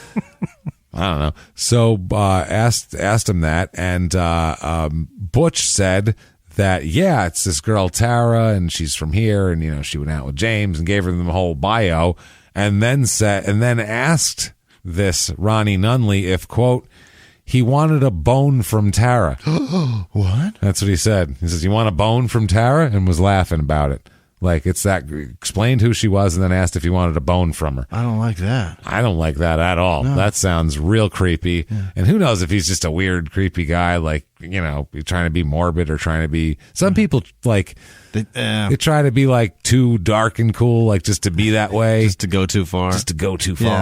So. Like a shock comic. Like a shock comic, They love Jeselnik. Oh, God. Love him. Big fans. Big fans. Yeah. So he asked if he wants a bone from Tara. So this guy was like, it's getting late here. He's tapping his bare wrist. Right. It's the time. It's very late. I got to get going here. Oof, boy. Feed the dogs. Shit, I got a doctor's appointment right now. I got to get out of here. I got to get to the gynecologist. I'm going to go now. My mortgage is late. It's definitely late. I have an arrest warrant. I'm going to go turn myself in. I'm going to go turn myself in another state. Thank you. I got to go now. So after speaking with Sexton and his parents, however, Detective Schroeder informed Butch that based upon what Butch said and what Sexton said and what everybody else fucking said, they're definitely going to charge him with contributing to the delinquency of a minor, which is a misdemeanor here. And so at 2 a.m., they arrest him on a juvenile warrant on those charges, and they hold him in the Marion County Jail. That's how they get him.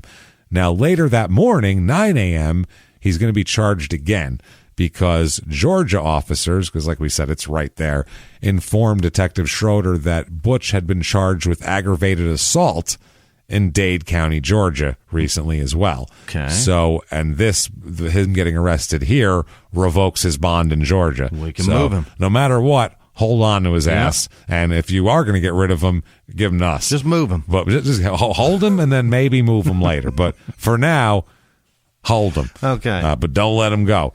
So they do. They request an official hold to be put on the defendant. It's all hold in this town. Hilarious. So at 11 a.m., after speaking with his family and being given his rights for the 400th time, the Butch gives Detective Schroeder a written statement here. Now, while he's being held in jail, he makes additional statements on December 6th, 15th, and 18th, 1986. So all sorts of statements. None of these, though, say where the fuck Tara is, and they haven't found Tara yet. God damn it. So, I mean, if you're her parents, it's been a week, way 2 too weeks. long. Where's my daughter? Yeah. This is insane. So, now, Detective Schroeder says that he advised Butch of his rights each time he spoke with him, except on the occasions when Butch flagged him down as he walked through the jail and initiated a general conversation about, you see the game last night, bullshit. Nothing that has to do with interrogations or whatever. So the search for Tara continues. On December 27th, 1986, oh, by the way, that's her 15th birthday. God damn it. 15th birthday, they search and search and search. Finally, they find her very badly decomposed body on a ravine alongside a creek. Shit. Approximately 65 feet from the guardrail on Murphy Hollow Road. Mm-hmm. So lazy, too. Fucking lazy, this asshole. The body was located 248 feet from Egypt Hollow Road and 3,500 feet from the point where Sexton last saw Tara alive. He walked her over half mile? Walked her a little bit, walked her to a little more desolate spot and then just like dumped her in a ravine. Just dumped her off the from the guardrail. Probably, dumped her down there. It's fucking horrible. Horrible. They find her on her 15th birthday. Jesus. So, I mean, if you're her parents, it's just horrible, man. So they're going to charge Butch with first-degree murder, but there's more to it than that. She's found near a church in a wooded area by two hunters. Near a church? Near a church by two hunters. Dude, that's not...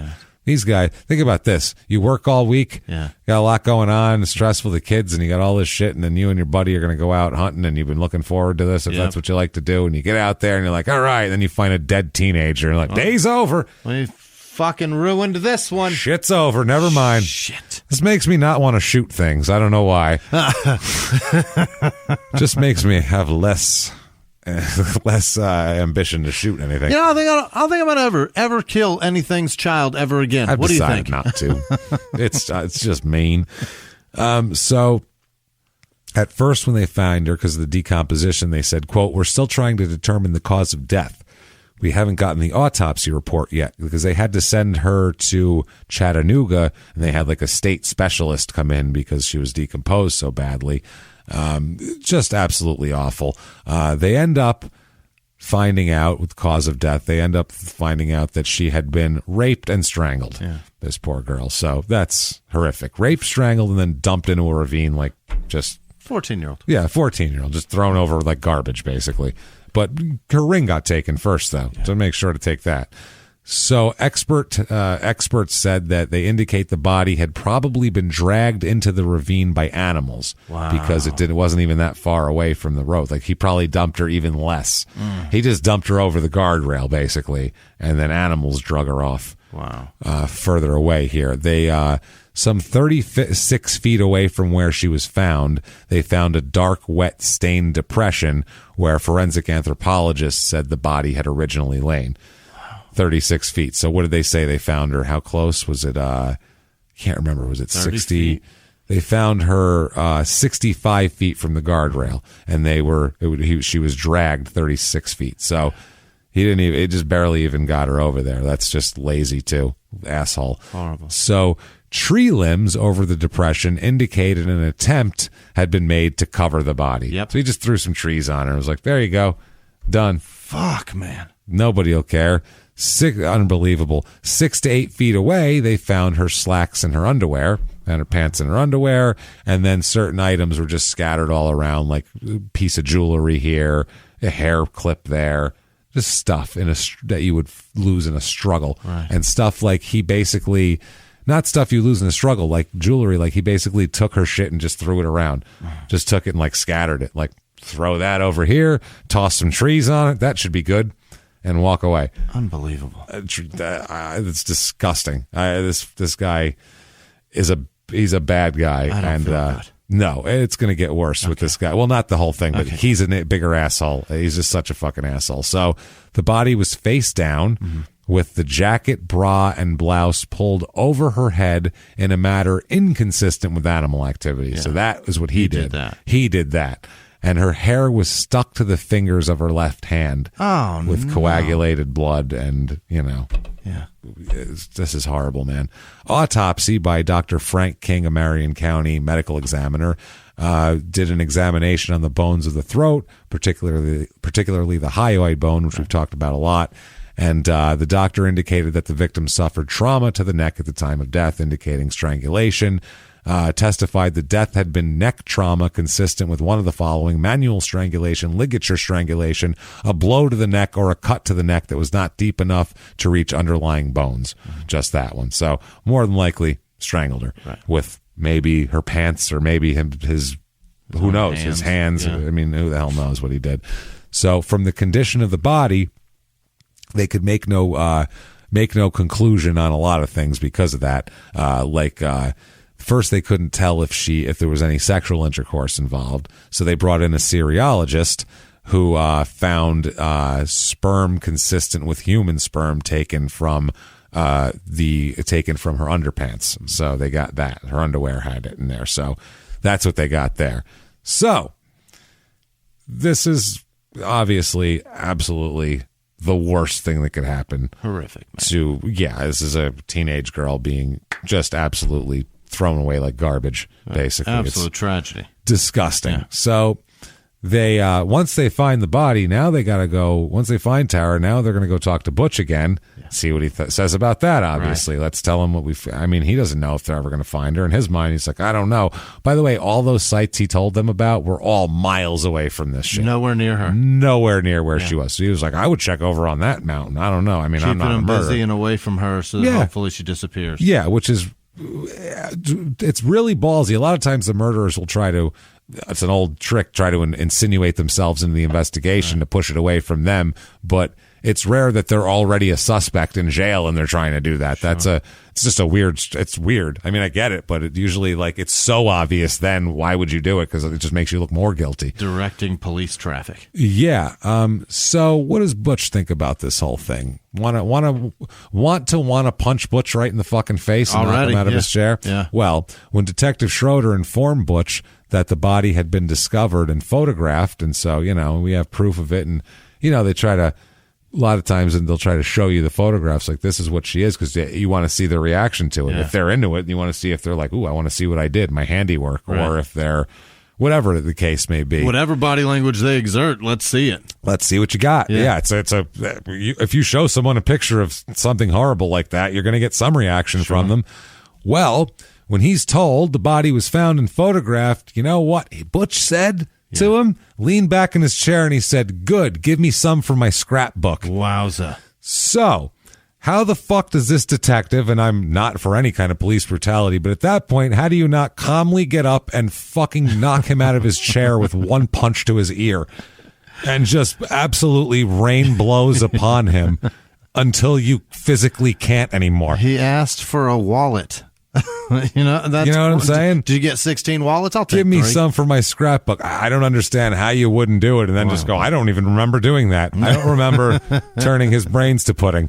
But I don't know. I must have been incensed. I can't place it. He must have said something. I'm not sure. You're saying I hit him? I hit him. Good. Give me some for my... Wow. Doesn't sound like me. Doesn't sound like me, right? Ask anybody. I'm a nice guy, right? I'm pretty well in control, right? I think so. So I want to kick the shit out of him right now. Gross. I really do. So that gets him charged with murder, and hopefully the shit kicked from him as well. I really hope that the cops beat the shit out of him, or somebody beat the shit out of him. Yeah. I hope he went in there. I hope when they put him away, he went from cell to cell going, know what he's in for? Yeah. Yeah, he's real proud of it, too. I really hope so. This is the type of asshole that deserves that. Scrapbooker, that guy. Scrapbook. He's a decoupage he was working on, this fucking guy. This guy's a scrapbooker, you guys. Yeah, no. Hear that? Scrapbooker. So when he's being booked for the murder charge, he asks the detective how strong he thinks his case is. Yeah. He's a cocky little bastard. I don't like him. He says, how strong you think your case is, detective? He's all cocky. And the detective said, well, I think it's pretty goddamn strong here. I got a lot of shit matching up and everything. And he said that, he said that he had a quote, this is Butch, by the way, a quote, ace in the hole, and that, quote, no one else is in it with me. Oh, boy. That's what he said. No, I got an ace in the hole, and no one else is in it with me. I think he thinks he's an ace in a hole, and no one else is in the hole with him. I don't think he knows how phrases work. You don't think he knows that means that's a trick? You know what I mean? Yeah, I don't think he understands what he's saying. Yeah, no. I don't think I think he thinks an ace is good. Yeah. And that's him. Yeah. And he's in a hole. I've heard the phrase ace in a hole. Heard that once. You're looking at him right here, brother. Big time ace in a hole. And no one else is in it with him. No one's in it with me. Whatever that fucking means. Stitching 9 times saves 9. You know how that works, right? What's he doing? I've been telling you that for years. So later, Butch calls Schroeder to his cell, calls the detective, and he asks him about the elements of the degrees of murder and whether it was first-degree murder if you killed a person by accident. Now, he's like, let me ask you a question here. Yeah. This murdery stuff, I hear the first and second. What if it was an accident? That's still first, or is first better than fourth or third, or what do you want as a person? Is it like the way burns go? Is like it first, backwards? second, third degree? Is it backwards? Or is it, you know what I mean? And also, which one is the one where it's accidental? That's what I'm saying. Which one is that? Which one is that? That's the one we all need to talk about now. So December 27th, he's charged with first-degree murder to answer his question, and counsel was appointed for him.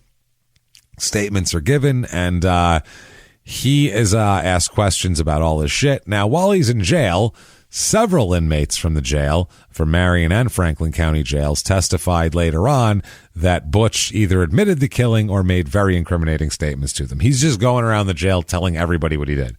He's bragging about it, which is amazing. And it's like a small town jail, because if you were in, like, let's say you were in Maricopa County Jail. Yeah. You would not go around bragging that you raped and murdered a 14-year-old girl, because you would be dead in like 3 hours. Right. You would be fucking absolutely dead. In any prison I can think of that I've read about or know about, dead. Small town ones, though, probably, if you're in prison there or in jail somewhere. They're probably in awe of this guy, like, what a weirdo. Maybe, but there might be 3-4 guys there whose uncle or cousin works here. So they'll be like, that's the other thing. Dale, Uncle Dale, come here.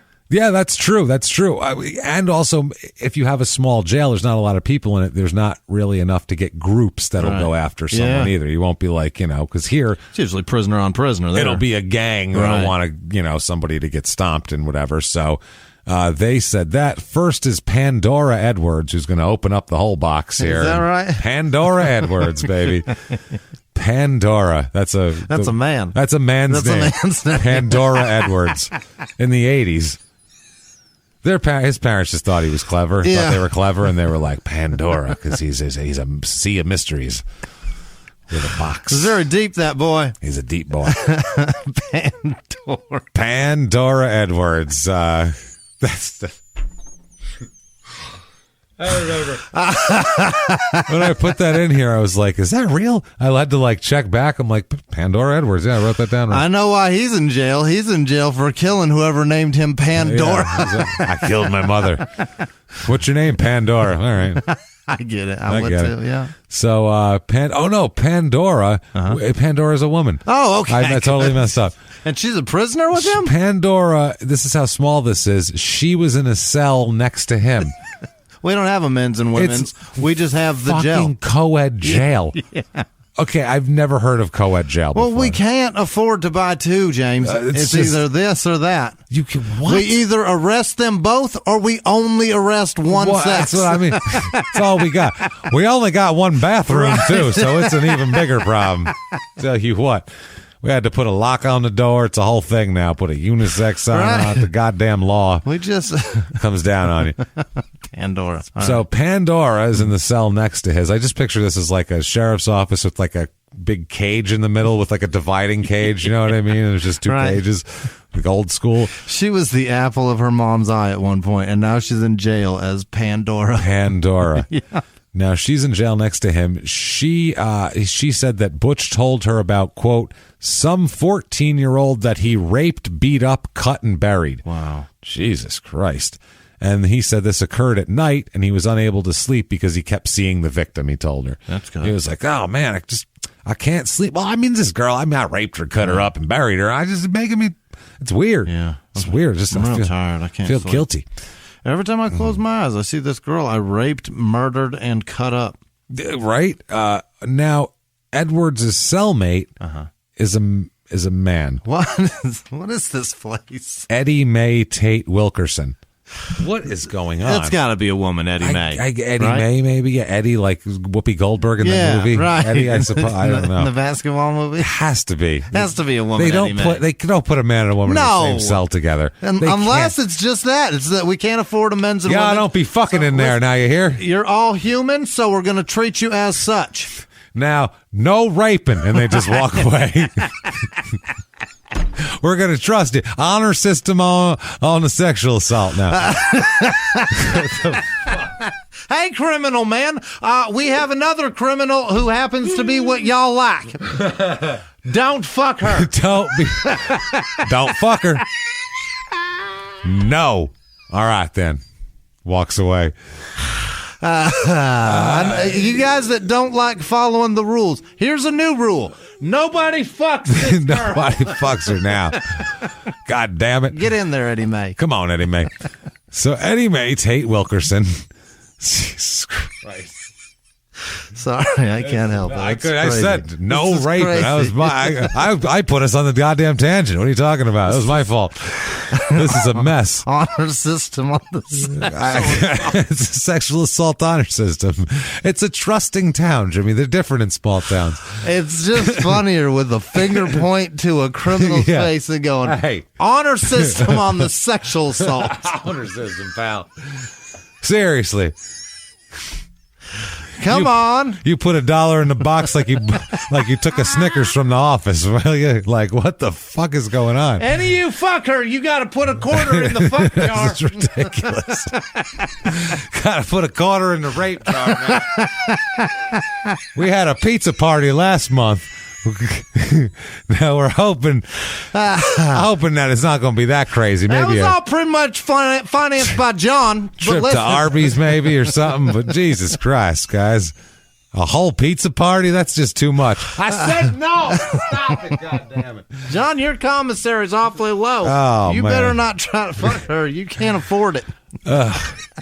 So Eddie Mae Tate Wilkerson says that Butch told her that he killed and buried the girl because she was his girlfriend and she was seeing another man. Oh. Now, that's not true. She was James Dagnon's girlfriend. Right. So I don't know if he's saying that was on the side and he was jealous of James, or I don't know what it is, or if that was just the deal. But yeah, she was seeing another man, another inmate, Charlie Allgood. I don't know, Charlie. Who Eddie, knows? could be anything. Who knows? We have somebody just named fucking Jim, who I'm pretty sure is a guy. Can we have in the this- male jail? I'm not even. Whatever. Don't hit me with the whichever gender. I don't give a shit. I need to know if they're sharing. If they're doing intergender jail cells, I need to know what's happening. That's unbelievable. That's true. Fucking wild. So Charlie Allgood. No, this is a fucking he. Testified here. Eddie Mae is a goddamn. Eddie Mae's a man. What? Pandora's got to be a guy. No. So he was. It says she. Okay. Court documents. Pandora Edwards testified that while she was in a cell next to him. Okay.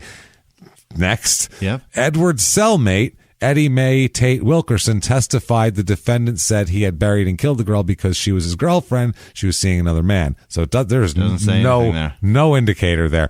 Inmate Charlie Allgood testified that he overheard. Okay, so Eddie Mae is probably a woman. Charlie is probably in the male side with him. Okay, I was trying to figure out where people are. But they're all locked up together. Yeah, but I mean, like, who's in whose cell is Yeah. what I was getting at. Who's hearing something? So if Charlie is a woman, she's probably not in his cell, is what I'm thinking, where if Charlie's a man, Charlie might be in Butch's cell. Right. So Charlie said that he overheard Butch tell another inmate that he committed the crime, but that they didn't have any witnesses and he was going to walk. Okay. He's going to be scot-free. He thinks that's how it works. He think no body. Yeah, they found the body. It was no body, no crime. Now they got the body, but no witness, no crime. Nobody saw.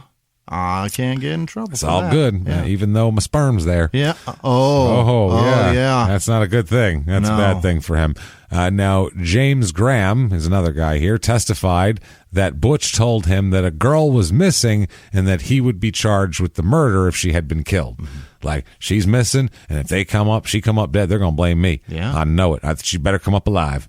That's the way he was doing. Now, Butch said also that the cops had not found anything yet and that they probably would never find her. Okay. Because I'm good. Yeah.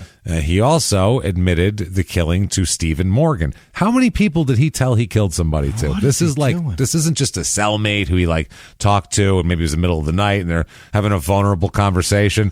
This is like everybody he talked, guy in the next cell, some lady, this one, that one. Evidently, they start conversations with, what are you in for? Yeah, everybody in line for food, but he's honest about it. While watching televised news reports of the search for Tara with Butch, apparently, the Stephen Morgan and another inmate, George Caldwell, heard Butch say, quote, "You're a long ways away from finding that body," and then laughing. Wow. And then making other similar comments like, they think they're going to find her over there. They're out of their minds. Well, that's good. Wasting their time over there. Hopefully they'll waste their time over there now next time. Just like out loud. Casual. Wow. Dude, casual admittance of child murder. Right. Like it's nothing to anyone who will listen. He talks so much, they probably thought he was full of shit. Probably. That's all I can think. He talks so much that it's beyond the point of even just he's an idiot. They probably think this guy didn't fucking kill anybody. He's probably in here for, probably had a bag of Coke in his pocket or something. This guy's an asshole. I bet you that's what people thought. Got to. You wouldn't think that he's that serious. So he then told, by the way, at that point, while they were watching TV, he said, hey, you're a long ways away from the body. He turned to George Caldwell and said, body's about 300 feet from the road, and they ain't ever going to find it. By the way, the body they found was 248 feet from Egypt Hollow Road. 248 feet. Damn, so 300. he was pretty close. Yeah. And with the animal dragging, who knows? He could have been right on the money. I don't know if he got a tape out there or what. So the most damaging, though, was also Ernest Morrison, another guy who was another capital murder defendant from Georgia. He temporarily shared a cell with Butch and also Earl David Crawford. So they got a 3-man murderer cell. Right. That's a deadly one. Put all the murderers in together. Save some money on a trial. Keep them away from Eddie May. Yeah, keep them away, please. Everybody, keep them away from Pandora. Don't let them near Pandora's box, please. So, they shared a cell with him. Morrison said that he and Butch talked about the murders for which each of them were charged. A murderer can talk to another murderer. So, Butch told Morrison that he had met, quote, the girl close to a church and had asked her to go somewhere with him. He said that he was told that the two had ridden with a third person so far down the road, just way down there, which is exactly what happened. When, I guess, Butch asked to be let out, he told the driver to go on. And after Butch and Tara walked up the hill, Butch made her give him a blowjob, he said. So that's what he did.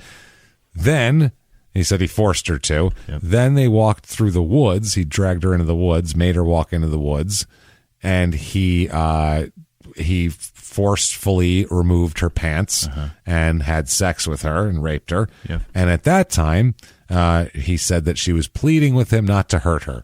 So obviously, after that, he's got to hurt her. He's clearly made threats while this is happening. That's too, what I mean. What I mean. He's telling her to shut up probably and all this awful shit. He said he grabbed her by the hair at that point and told her, well, it's your time. I can't, stand no more of having this here. That's what he told her. Wow. And then he walked her down to the creek where he then forced her to kneel down and again do that, and then pushed her to the ground and forced her head into the creek and drowned her. Wow. Is what he said. And then strangled her for good measure, just to make sure. Gave her some choking. But he said he dragged her by the hair down and drowned her in a creek. Holy hell. This is fucking disgusting. That's the most horrible description of a murder that I've ever heard. It's horrible. Yeah. It's disturbing. He was telling this to another person, bragging. Like raped her this 3 times, essentially. Yeah. I mean, and then killed her because I was like, I can't take this. Wow. This is getting boring. I can't no more stand this thought of you around here. He said he then took her ring and then dragged her up the hill, laid her body in the brush and covered her up. And he said, did you bury her? And he said, I didn't care if she was buried. I just put some shit on top of her and went away. Disgusting. You are a piece of shit. Yeah. I want that somebody to punch him out of his chair so bad. Jesus Christ. How big is he?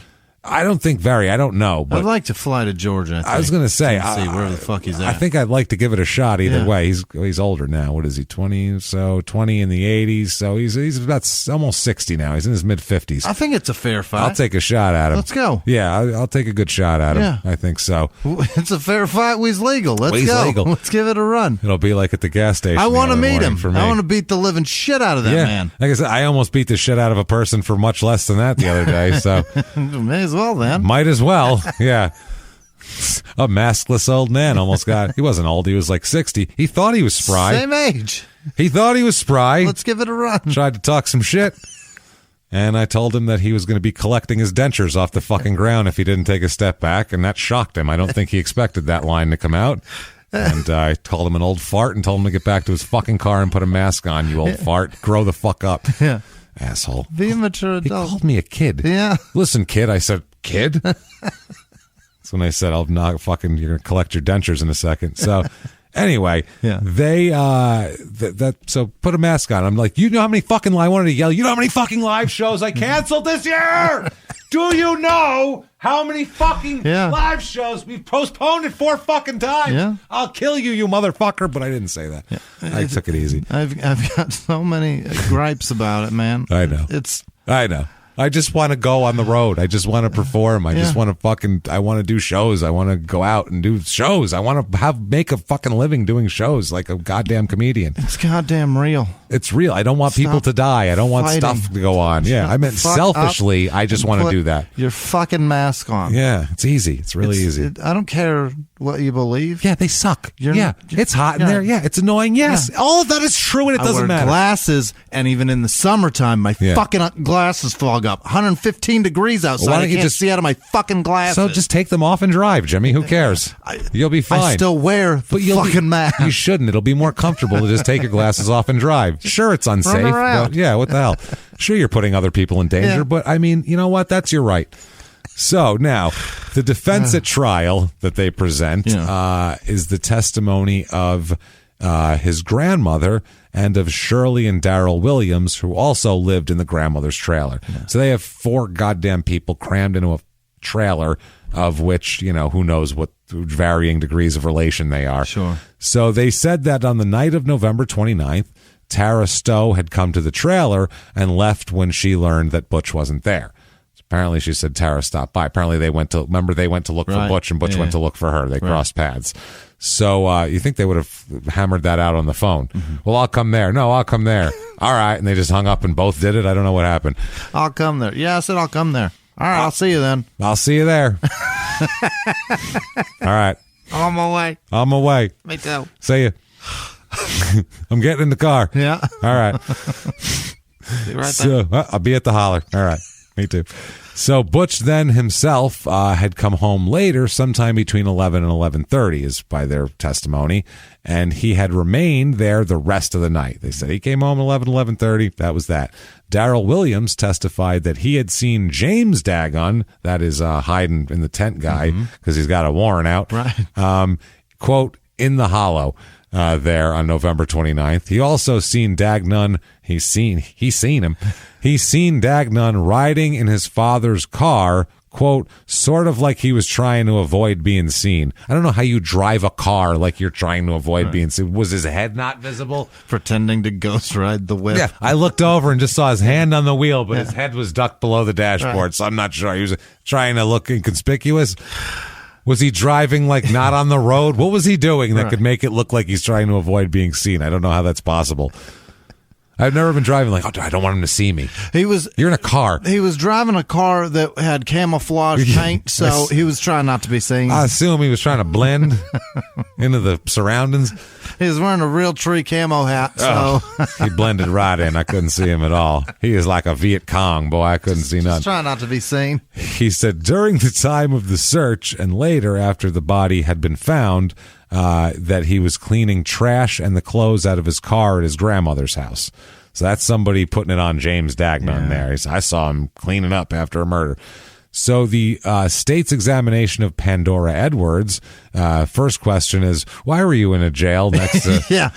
Why were you in a cell next to him? She's like, I don't know. You should ask the sheriff. Why are you in a men's jail? You're right. I'll ask the sheriff, but I'm very curious. So he said, during the attorney general unsuccessfully tried to elicit testimony that Butch had said that basically... They get Pandora Edwards on the stand, and the attorney general yells at this person that, didn't he call her a whore? Didn't he tell you she deserved it? And Pandora Edwards was like, I didn't hear that. No. And they're like, he called her a whore, right? And she's like, I don't know. And there was 10 objections, and he kept saying he said she deserved it. She's like, I really don't know. He never said that to me. I mean, there's 20 other people he admitted to murder. Right. Maybe get them up here. Maybe he said it. I don't know. But the Pandora Edwards says that I didn't hear that. Mm-hmm. So Edwards persisted in saying that Butch had said nothing good or bad about her. He didn't say she was cool. He didn't say she was a piece of shit. He just said, matter-of-factly, this is what it did to her. Wow. That's it. Did all this shit, and oh well. Don't care. So he objects to this line of questioning.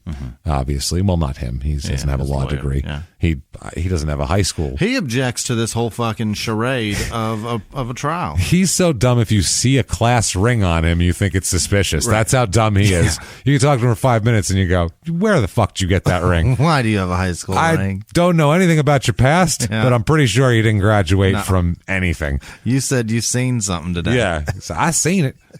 You didn't. What did you graduate from, mister? Huh? What ring is that from? Right. I don't think so. But, I don't think they give degrees for... Is that just a mood ring? Is that what that is? That's a pretend. He just bought it at a flea market for like 30 cents. Yeah. With some lady's dead husbands or some shit, and she's unloading it because she hated him. I haven't seen that on my husband in 30 years. You wear it. You're such a handsome young man. Since he died 30 years ago. You're such a handsome young man. Yeah. I like that. So... yeah, this is a disaster, this whole thing. So there are yelling at her, yelling at Pandora. Yes, he did call her a whore. No, he didn't, and blah, blah, blah. Objects to all this. They send the jury out of the room to have a meeting about the whole thing and whether his counsel's being abusive and, whether it's a fair line of questioning. The trial court sustained the objection and gave the instructions to the effect that the prosecutor's questions had been improper and strike from the jury. Okay. So the jury's not allowed to consider whether he called her a whore or said she deserved it or any other negative thing. So another prisoner steps forward here. They have multiple prisoners testify. They have James Lewis, cellmate of inmates Stephen Morgan and James Graham. He testifies that he heard Morgan and Graham planning to make up testimony against Butch in order to get probation. So they were saying, they're trying to make something up, a story to testify. Earl David Crawford, who is Morrison's cellmate, he testified that Morrison and Butch did not get along and that he never heard any conversation between them in which Butch told Morrison about the murder because they didn't talk about anything. He said it wasn't that he was avoiding that. They just didn't like each other, didn't talk. So that's good. At least if you don't like your cellmate, you don't tell him about all your crimes, probably. Yeah. So, wow, that's crazy. So they bring up a couple of the defenses like, see, this is how bad it is for him. The defense's only defense is to bring up prisoners that he didn't tell about the murder and just go, see, he didn't tell him about the murder. Like, imagine that's your defense on something. That's not good. Oh, I didn't tell, 300 million other people in the country about the murder. Let's bring them all up and they can all tell me. So one person says I told them about the murder and 300 million say I didn't. Well, then, who's right? Right? That's the strategy. Yeah. Just bring up the entire prison. He told less people than not, right? So let's just bring all the people he didn't tell and that'll be our defense. That those other ones are lying.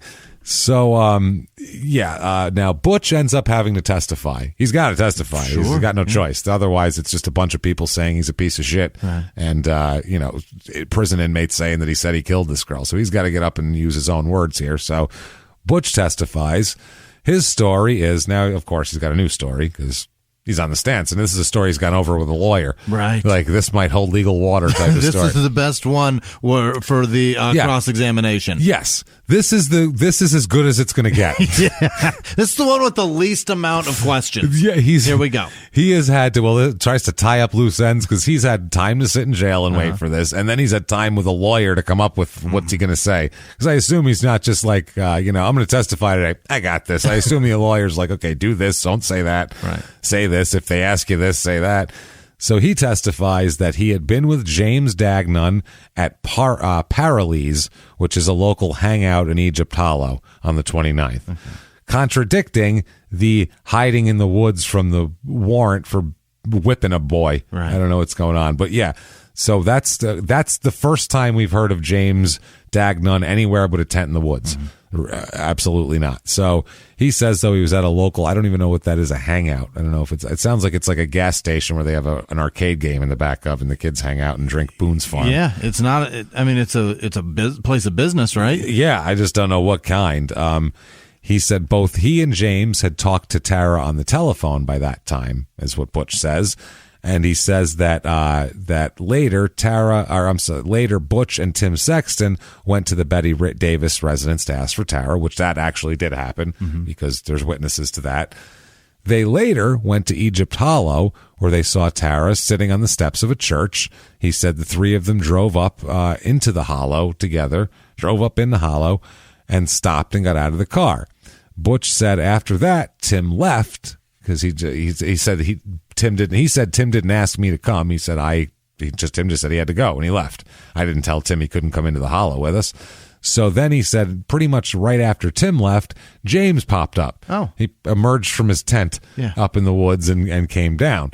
Now, it's at that point that James and Tara began to argue, not over beer, as previously said, but because James's mother wanted him to get his ring back from Tara because she paid the $70 or whatever the fuck it costs for a class ring.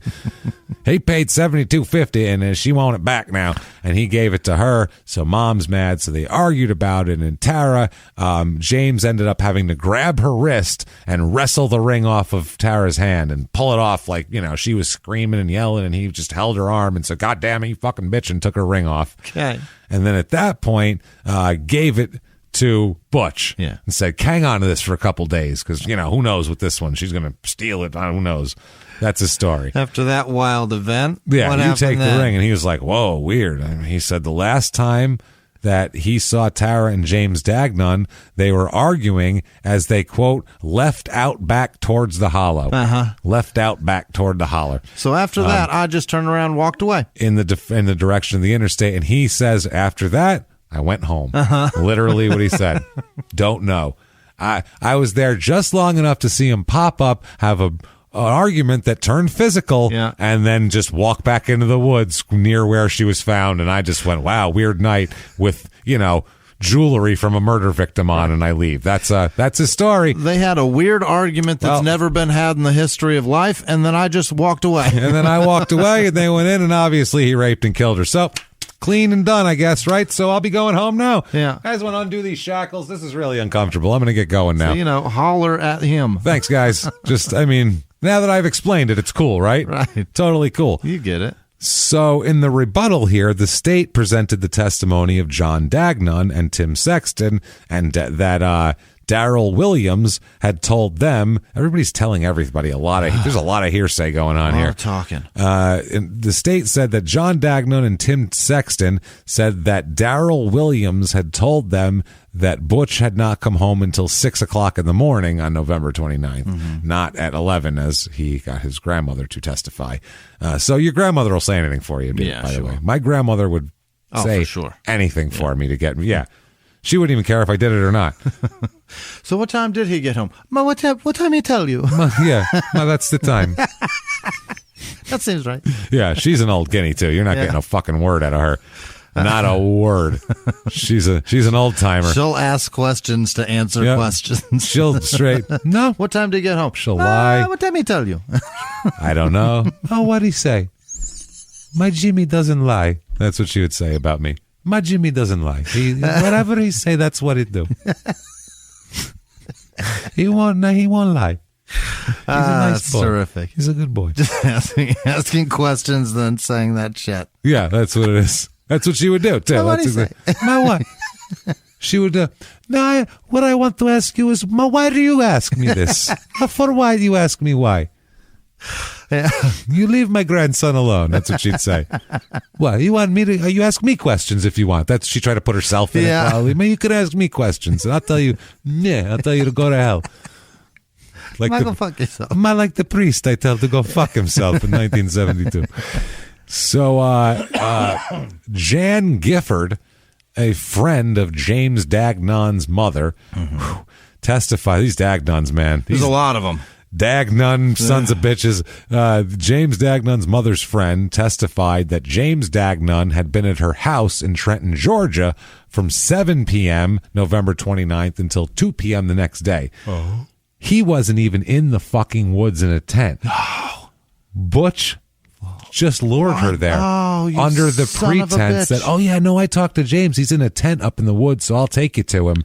and then just took her out there and raped her and killed her in the woods. He was never even there. He just literally used that as a lie to set this poor girl up. Dad, he's in the woods because Dad's got a warrant out for him. Yeah. He's got a warrant out on him. On which might be true, but he wasn't hiding in the woods over it. This is like... That's sociopathic shit, man. That's wild, man. That is some serial killer shit right there. This guy's... If he got away with this... Oh, there'd be so many more. He would have killed so many girls. Who knows? Man. There might be. Oh, if he did that, this can't be the first time he thought of do this. I'm not thinking, and thought to bury her and everything else. He doesn't seem like a real organized cat. So anyway, she said that. Now, Gifford's testimony is that as well as several other witnesses clarified James Dagnon did not testify at trial because at the time of the trial, he was hospitalized in a burn ward in Augusta, Georgia. What happened? He was horribly burned somehow. I could not find how he got burned, if his dad finally had enough of him, or if the one he whooped got his revenge. Or if he had a friend with an aluminum ladder. It's who knows? There might be a whole festival about this shit someday. Maybe this is what it's about. Maybe they added James Dagnon to the... So... Who knows what in this town? Who the fuck knows if he got burned? Who knows? Someone could just let him on fire while he's in the tent for all we know. I don't know. This is crazy. So Detective Schroeder also testified that he had never asked or directed any inmates, because that's one of the things that James or that Butch's lawyer will say, and even on appeal, is that these inmates were acting as agents of the state. That not only were they acting as agents of the state, but that the detectives put the inmates up to getting information out of them. Basically said, "Hey, you go in there, get me some information, and I'll help you out." That's what they're claiming. So they hired these guys. Yeah, they're claiming that all these guys were in there on purpose, being told to go get information, and that makes them agents of the state, which makes them not legally allowed to do this, because at that point they'd have to be Mirandized because blah blah blah. Right. You know how all that works. So. He said, that's bullshit. The detective said, I never did that. He said that the other prisoners at the jail would simply tell him about Butch's statements. He goes, people will come up to me and go, "Hey, that guy said he raped and killed a 14-year-old. I don't know if that's important or not, but he said he dumped her by the road." He had a whole lot of shit he was talking about. It was a lot. He's talking about a ring. I mean, we might want to talk to him probably. I don't know what you guys got him held for, but if it's not rape and murder, you may be able to get that on him. You might want to check on a rape and murder that happened, because I feel like he did some raping and some murdering. Yeah. And why do I feel? Because he said it. He told me a lot. It was real detailed, too. He said that the only other witness at the suppression hearing about this information was the defendant's grandmother, who testified that the night he was picked up at the trailer, about that night, that was it, and the assistant DA, who testified about the circumstances of a statement that wasn't used at trial. So who cares? So anyway, the verdict comes in. Yeah. The jury went away. 2 hours of deliberation, which is basically enough time to fill out the forms and come back. It's a fast Very one. quick. Just you. Yep. All right. The 2 hours of deliberation. He is guilty of first-degree murder. Sure. He's going here. Sentencing comes up. And death penalty on the table. Absolutely. Here. Electric chair. Yeah. Cranking up. You can hear it. Zzz, you can hear it buzzing from here. Suck his asshole out with a shop vac. I don't care. Fuck this guy. I don't care what the fuck they do to this guy. Like I said, I wanted him to be turned into a fucking puddle in the interrogation room before this even happened. So seriously, I don't even give a shit here. Sentencing, the jury returns its aggravating circumstance as the following. The murder was especially heinous and atrocious in that it involved depravity of mind while the defendant was engaged in committing rape. So totally horrible and raping at the same time. So we're going to take that as a bad fucking one and two. A really terrible way to dispatch someone and raped. And raped and a child, which makes it way worse. This is a child we're talking about here. So, they make like a 14, a lot of these cases, I hate when they do that. It's like a 14, 15-year-old girl and they make it out like, like the victim's an adult. Yeah, they don't. I get that they're just saying she's 14 and they raped her, but like there's more. They raped a child. Right. That's not really just a regular thing. This is it's actually way extra, Yeah, and they don't act like that. multiplies it. Like, that's a child, man. Right. So now they find the mitigating circumstances of he's a dipshit, and that's about it. So they come in. You, sir, may fuck off. Death in the electric chair. Yes. So fuck I Butch. actually root for this. Yeah, very rarely. Really hard. Really rarely do we say, yay, death in the electric chair. But this guy, Yeah. I swear to Christ, give me some lighter fluid and a Bic, and we don't even need the electricity. I'll just Honestly. fucking put him up like a war protesters used to do to themselves, the Buddhist monks. Yeah. I'll make him a Buddhist monk. Emulate. I don't give a shit. I'm not dealing with this guy. Fuck this guy. So he was sentenced, 20 years old, sentenced to die here for rape and murder.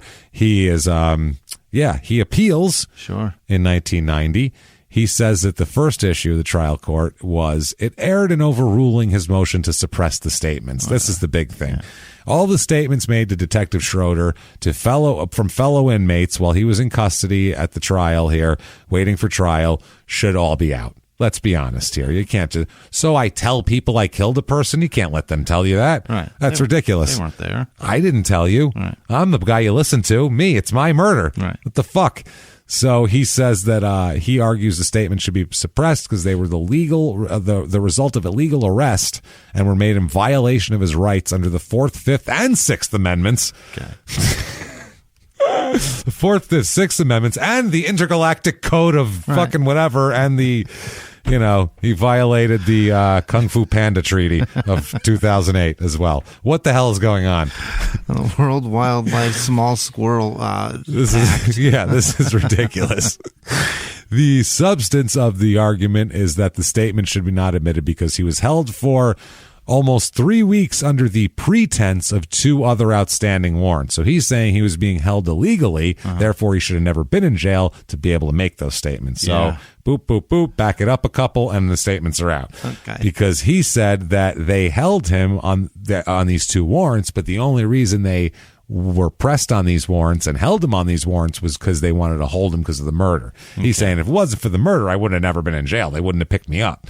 So, even though I killed her. It's really a strange argument, isn't it? What is he doing? It goes backwards and then hits a wall and then sidesteps to go around the wall, but without looking at it. It's a very strange argument. What is he doing? Does he work? It's a dumb argument. Does he get it? So we'll talk about it here. God damn it. Whether they said the proof is clear that he voluntarily waived his Fifth Amendment rights. So they said that's bullshit there. Don't worry about that one. Since he was only under investigation and no adversarial proceedings had begun, the Sixth Amendment right to counsel was also not violated. And since the case was only under and also the written statement given on the morning of December 5th, he was in custody, was once more given his Miranda rights and waived them, adversary proceedings had still not been initiated. So, they're saying he's full of shit here. He complains he was interrogated by his fellow prisoners at the insistence of police officers. There's no proof at the hearing that the inmates are acting as agents of the state or that the state deliberately induced, enticed, or prompted these communications as to require their suppression. So they said it sucks for him, but shit, it's legal. We's legal. Yeah. It's a fair fine. Serologist or serologist here, he said, they said the defendant here, Butch, says that the trial court erred in failing to exclude the testimony of the state serologist. All these people with evidence, we can't have that. It should just evidence. The prosecutor said stuff, and then I testify, and then you go to the jury. It should be. This is ridiculous. This is none of his business, really. This guy, what does he care? He said that he contends her testimony, that's spermatozoa. Why can't I say that word today? It's gross. 2 hours of sleep. Consistent with humans were found on a sample from the victim's underwear. That was irrelevant to the charge of first-degree murder, absent an indictment for first-degree murder in the perpetration of rape. So he says, you didn't put it up as first-degree murder in the perpetration of rape. So therefore, you shouldn't have had that person testify that I raped her because that just makes me sound bad. Right. And, it's, who wants to sound like you rape kids? You know what I mean? And it looks bad. You make it sound so much worse. It just sounds bad. Right. He said that was not a material proposition during the guilt phase of his trial, and he said even if relevant, he says the prejudicial effect of the testimony outweighs its probative value by far. So the court says, quote, "We find no merit in either argument." First, an indictment that charges the killer in the common law form and does not specifically mention the killing was committed in the perpetration of or attempt to perpetrate one of the felonies named in the first-degree murder statute. The charge may be proven with evidence that the killing was committed in perpetration of or attempt to perpetrate one of these felonies. So know the fucking law before you appeal shit. Second, despite the inability of the pathologist to say the rape had occurred because of the condition of the body and the inability of the serologist to determine how old the samples were there, the probative value of this evidence, which supported his admissions that he had raped the victim, was not outweighed by its prejudicial effect, saying it was also corroborated by all the people he told did it. So It's like those two things together. He also said that they erred in overruling his request for a DNA test. He sought an examination of everything, of the samples found in the victim's clothing for a DNA comparison. And he said his request was first made at the hearing on the motion for a new trial, at which time his request was denied. And he had not attempted to explain why this request was not made before trial or to present any evidence suggesting a DNA test would produce admissible evidence. So they said you could have asked for one before, and also at the same time you I don't know what you want from us, basically. Like also you don't want that tested ever. No. Never. You're just jizz in a 14-year-old's underwear is bad enough. Yeah. When it's your jizz in a 14-year-old's underwear, that's a whole makes it way worse. Way worse. Whole other thing going on there. He never wants that tested. No. Also, he says the trial court erred in admitting evidence relative to the condition of the body as found, particularly as to anything that occurred to the body subsequent to death. He says that the evidence the body had decomposed and had been disturbed by animals was irrelevant, and if relevant, that its probative value is outweighed by its prejudicial value. So that's just what happened. You can't. How dare you give evidence? He just hates when there's evidence. Yeah. I don't like it when they have all this evidence, this court trial thing. I feel like I'm on trial. Yeah. It's just bad. He says, he also objects to, as irrelevant to Detective Schroeder's testimony at the guilt hearing, that he had told him that one of the ways to get rid of a body was to feed it to pigs, and he wanted pictures for a scrapbook. I think that's pretty relevant. Yeah. He also objects to the statements about putting a body in a graveyard and various places where they could search for a body on a mountain. All of these statements are relevant to show malice, and those concerning the location of the body evince a desire to mislead the authorities and to evade a prosecution from which guilt may be inferred. Yeah. Duh. His defense attorney saw all of this evidence and was like, what the fuck, This is bad. The most questionable statement that is about the photographs for the scrapbook, but any error here is clearly harmless in the light of the proof. So they're like, it's overwhelming. And just because he said that, that might be a little prejudicial and doesn't mean as much. Yeah. But still fucking bad. Idiot. They said also the aggravating circumstances. He said they didn't find enough mitigating circumstances. He argues that the aggravators were not supported by the proof, that the jury's finding of rape was not supported by the evidence. But then again, he wanted to have the other thing out. But it is. If he got that knocked out, that would be true, but he didn't. So his confession to rape to two fellow prisoners, corroborated by the presence of all these fucking sperm samples on the victim's clothing and the location of her pants and underpants away from the body and the positioning of her jacket and brassiere over her neck and head, is sufficient to support the finding that murder occurred during the commission of rape. Go fuck yourself. Yeah. Eat dicks. The ruling stands. He is on death row for the strangulation / drowning and raping of a 14-year-old fucking girl there. He appeals multiple times. Two dissenting votes, actually, on this, on the appeal. The justices. Really? It was a 3-2 on this one. They let stand the ruling that he received a fair trial and a proper sentence. This is Justice Thurgood Marshall and Brian R. White voted to hear arguments raised by Teal's appeal, but 4 votes are needed to grant such a review. Teal was convicted of the crime there, and there he sits. So the appeal here, he goes to finally 1995. there's an appeal, and it's at the Marion County Criminal Court, February 8th, 1995. He is looking for relief for right to counsel violation. There's a bad counsel. They didn't give him counsel soon enough. Failure of counsel to present mitigating evidence that would have gotten him out of the death penalty. As he said, there was other mitigating factors that his attorney didn't pursue, didn't put the witnesses on that he should have, and all of this. So through all of that, they decided in 1995 that life in prison. They get him. They commute it. They commute the death penalty on him. And they found out through a study that basically over the past 40 years, this is from this study, this is a university study, over the past 40 years, Tennessee has convicted more than 2,500 defendants of first-degree murder. Among those 2,500 defendants, only 86 received the death sentence, and only 6 defendants were actually executed. Wow. So out of 2,500 people, 6 were executed. Now, do you know how much fucking money was spent for those 86 that were convicted and only 6 are executed? Those 80, think about how many appeals and this and the state and the bullshit and the this and the back and forth that you have to have when you're going to murder somebody. So it's just not worth it, man. I get that it feels good, but it's if you want like that guy, I want to kill this. Well, guess what? You know what? If you could kill him, you got to kill other people too. And it's very expensive. Yes, that's because that's what always happens. It happens a lot because it's really hard to find a perfect trial. And if you're going to kill someone, it better be a perfect trial. Yeah. That's the problem. While the death sentence has been imposed on a total of 192 people, only 86 ended up with sustained death sentences. In other words, cases that resulted in death sentences at trial have experienced a 55% reversal rate. Whoa. That's a lot, man. That's a lot. Also, more than 23% of capital defendants have been vacated on grounds of ineffective assistance of counsel. That's not good. Well, that's the thing. If you're giving people public defenders, every time, pretty much, there's something they did that's ineffective because they don't have the time. Further indicating serious problems with the admission of the system, specifically in light of the standards of this shit.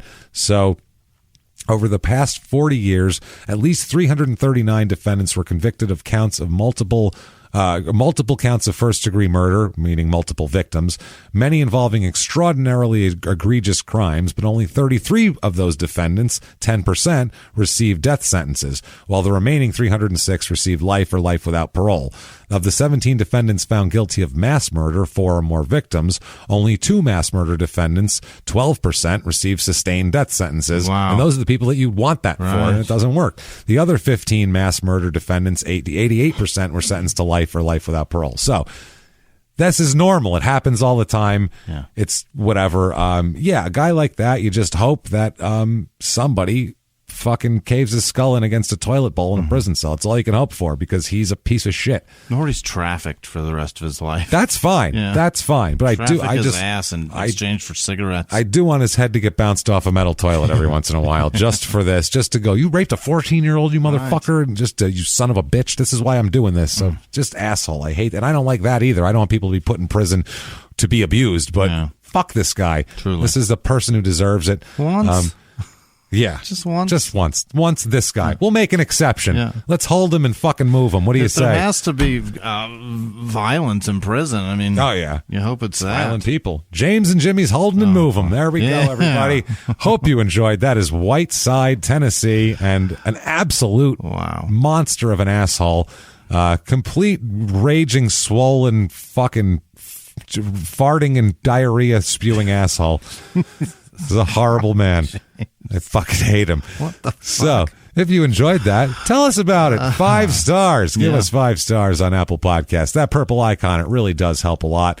Head over to shutupandgivememurder.com for everything small town murder and crime and sports, which you should be listening to. God damn it. I don't know what the hell you're thinking if you're not. It's a matter of, it's great stuff. Never mind good stuff. We love, it's our favorite thing. We love it so much. Also listen to P.S. I Hate This Movie because I have to watch these terrible movies. So I need you to listen and experience and commiserate with me.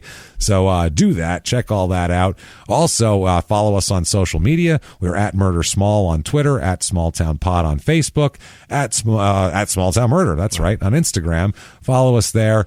Patreon. Oh my goodness, Patreon. Got so much going on Patreon. We got Old West Murders. We got all sorts of stuff coming up here. Check it out. Love the Goodfellas one. We got worst wrestling characters.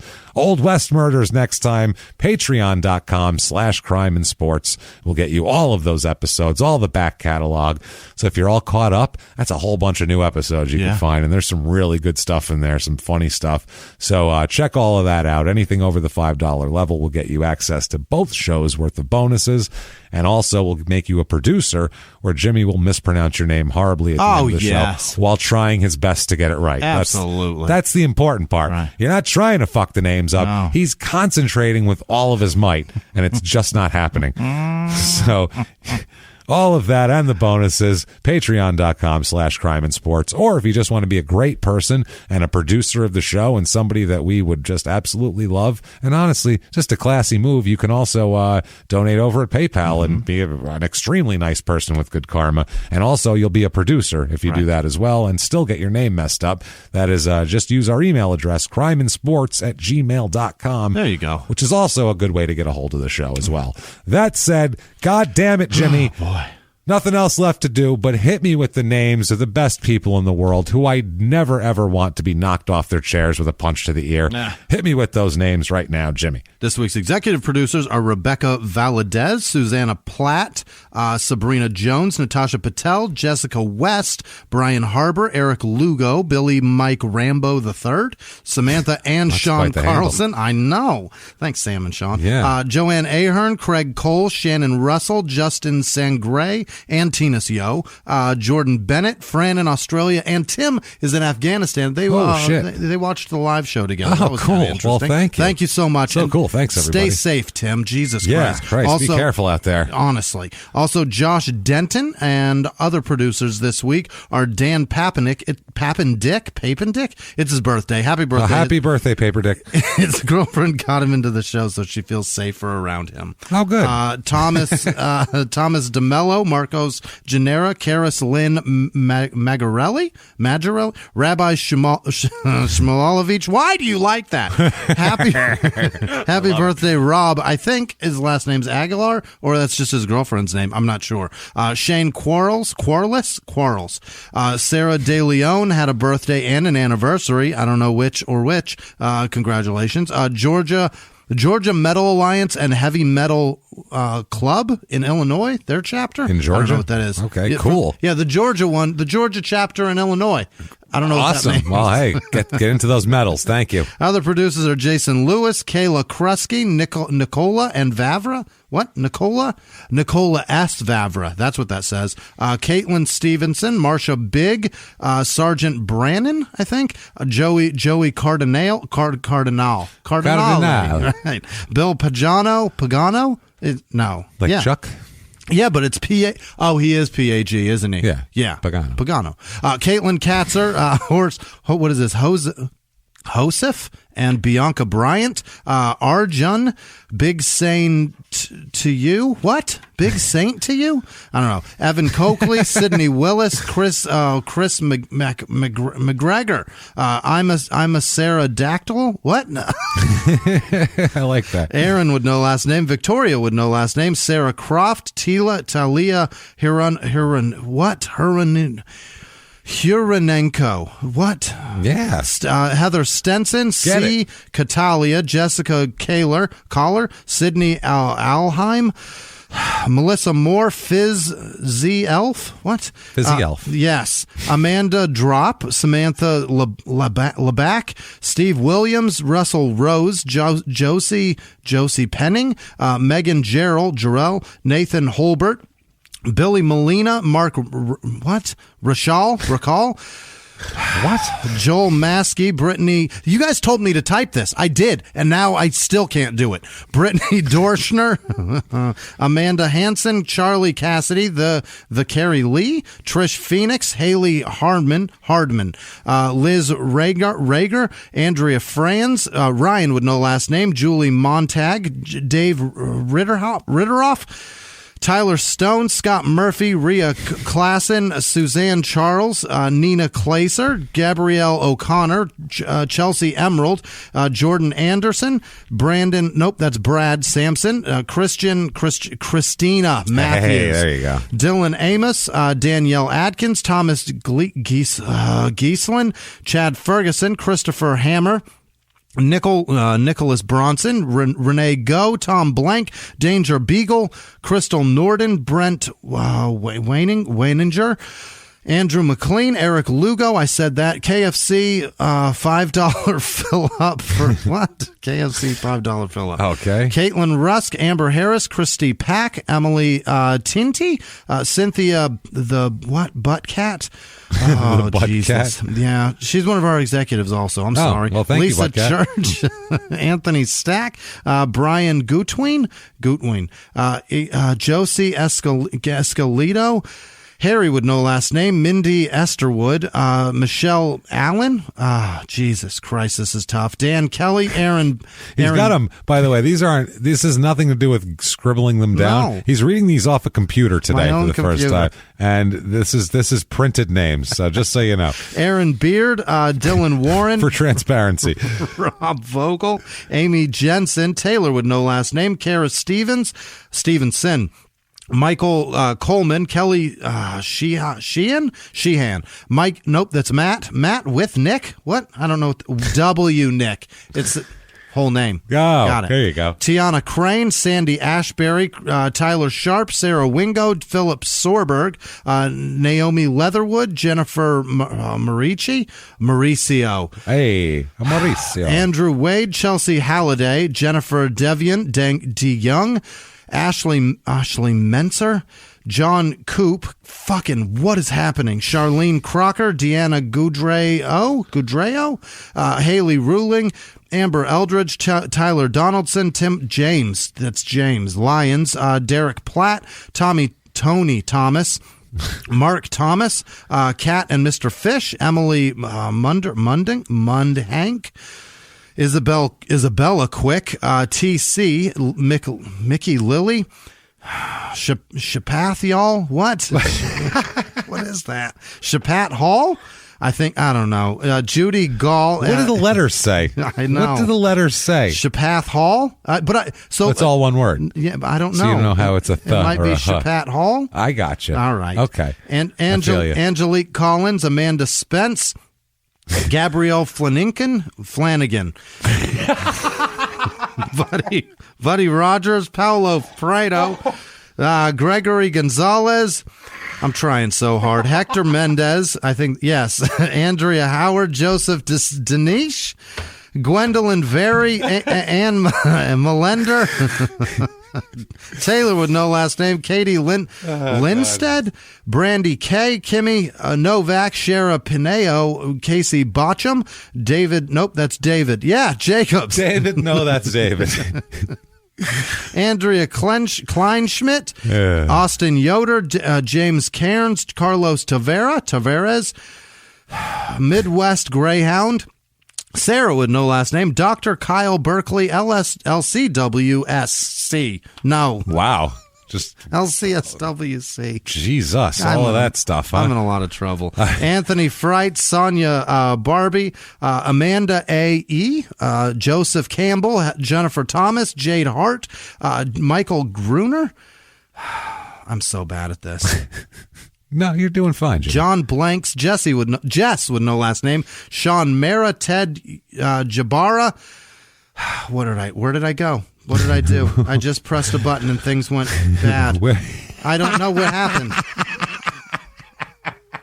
It's just two fingers, right? And then it moves around. Jess Campbell, Jennifer Thomas, Jade Hart, Michael Gruner. I said that. John Blanks. God. See, now they're all a mess. Sean Mara, Ted Jabara, Max DeKewitt, Sean McGowan, Steve Krause. Is that Short Bus? Can't be. No. I don't know. Bus? I don't know. If it's bus, thanks, bus. I don't know. His email has 69 in it. That doesn't sound like our guy. It kind of sounds like our guy. It might be our guy. It might be our guy. Greg would know his name. Dave Jensen, Katie Brewers, Shane Arvard, Avrard. Kathy Clemus, Emily Self, what? Sabra Quinn, Dakota with no last name, Tiffany Manson, Susan Polich, Brian A. Getting, GS, Darius, what is this? Marie Dexter, Christopher Brookser, what? Her. Brookshire, maybe. I don't know. Oh, you're still okay. Eddie Davis, Ronald Huffer, Nikki Kilby, Rebecca Rogers, Aneska Holness.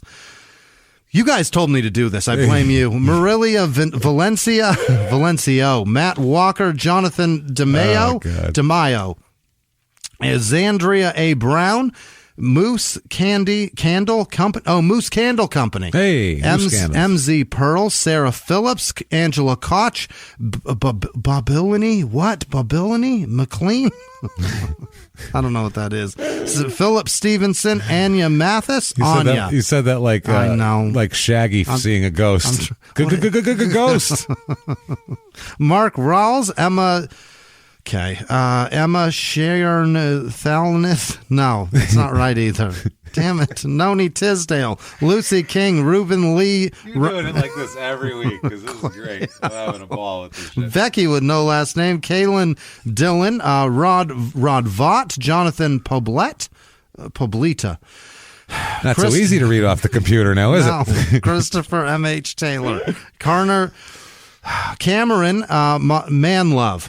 Boy, oh boy. Lauren Waters, Brooke with no last name, Marion Hall, B. Bassett, Rob Nelson, Martha Artis, Colin Hatfield, Tasha Dixon, Tony Chiato, Carly Nicholson, Jill Gianfrancisco. Oh boy.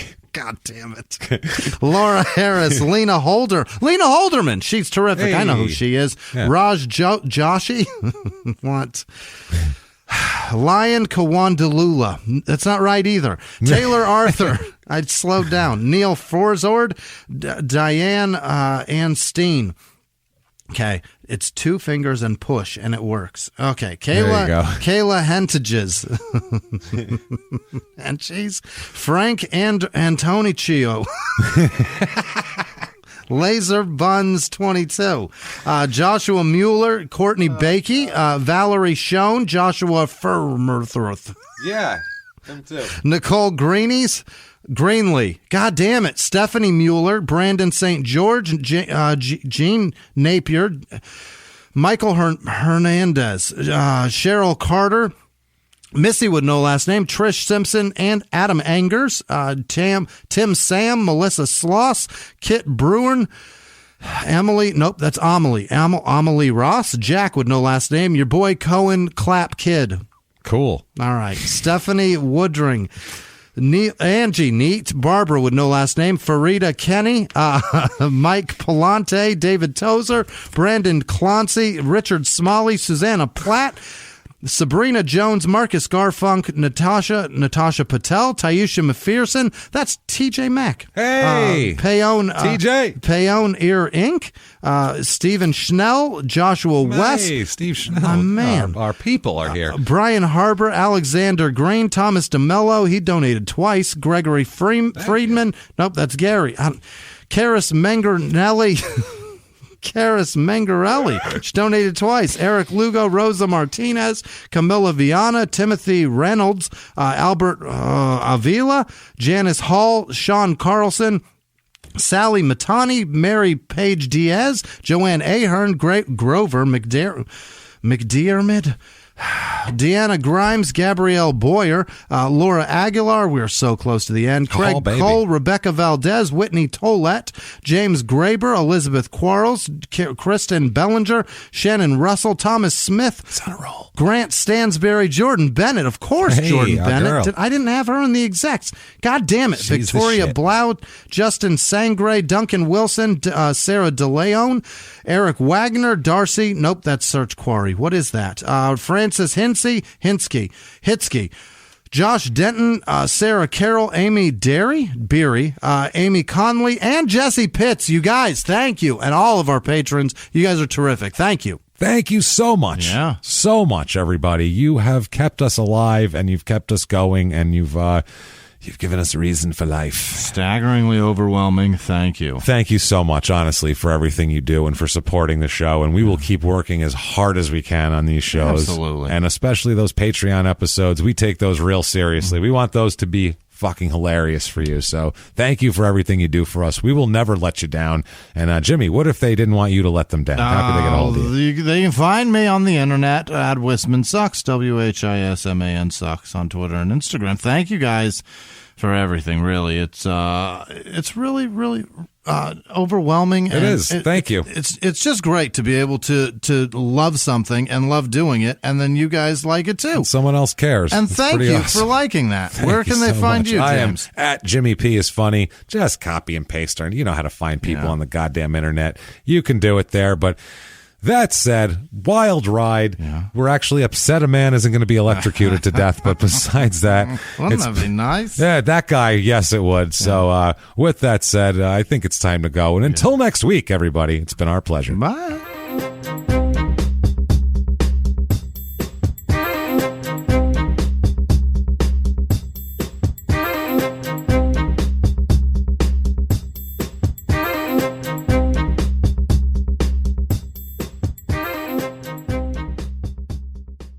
If you like Small Town Murder, you can listen early and ad-free now by joining Wondery Plus in the Wondery app or on Apple Podcasts. Prime members can listen early and ad-free on Amazon Music. Before you go, tell us about yourself by filling out a short survey at Wondery.com/survey. Have you ever gotten a message out of the blue? Maybe you ignore them. Or maybe you end up in conversation. Maybe they tell you about an amazing offer. I can really show you how to make some money. And maybe that gets you into a lot of trouble. But this isn't a story about people like you, the people receiving these messages. This is a story about the people behind the messages, on the other end of the line. Thousands of them, working in a microcity built for scammers. From Wondery, the makers of Dr. Death and Kill List, comes Scam Factory, a new series about survival at the expense of others. Follow Scam Factory on the Wondery app or wherever you get your podcasts. You can listen to Scam Factory early and ad-free right now by joining Wondery Plus in the Wondery app or on Apple Podcasts.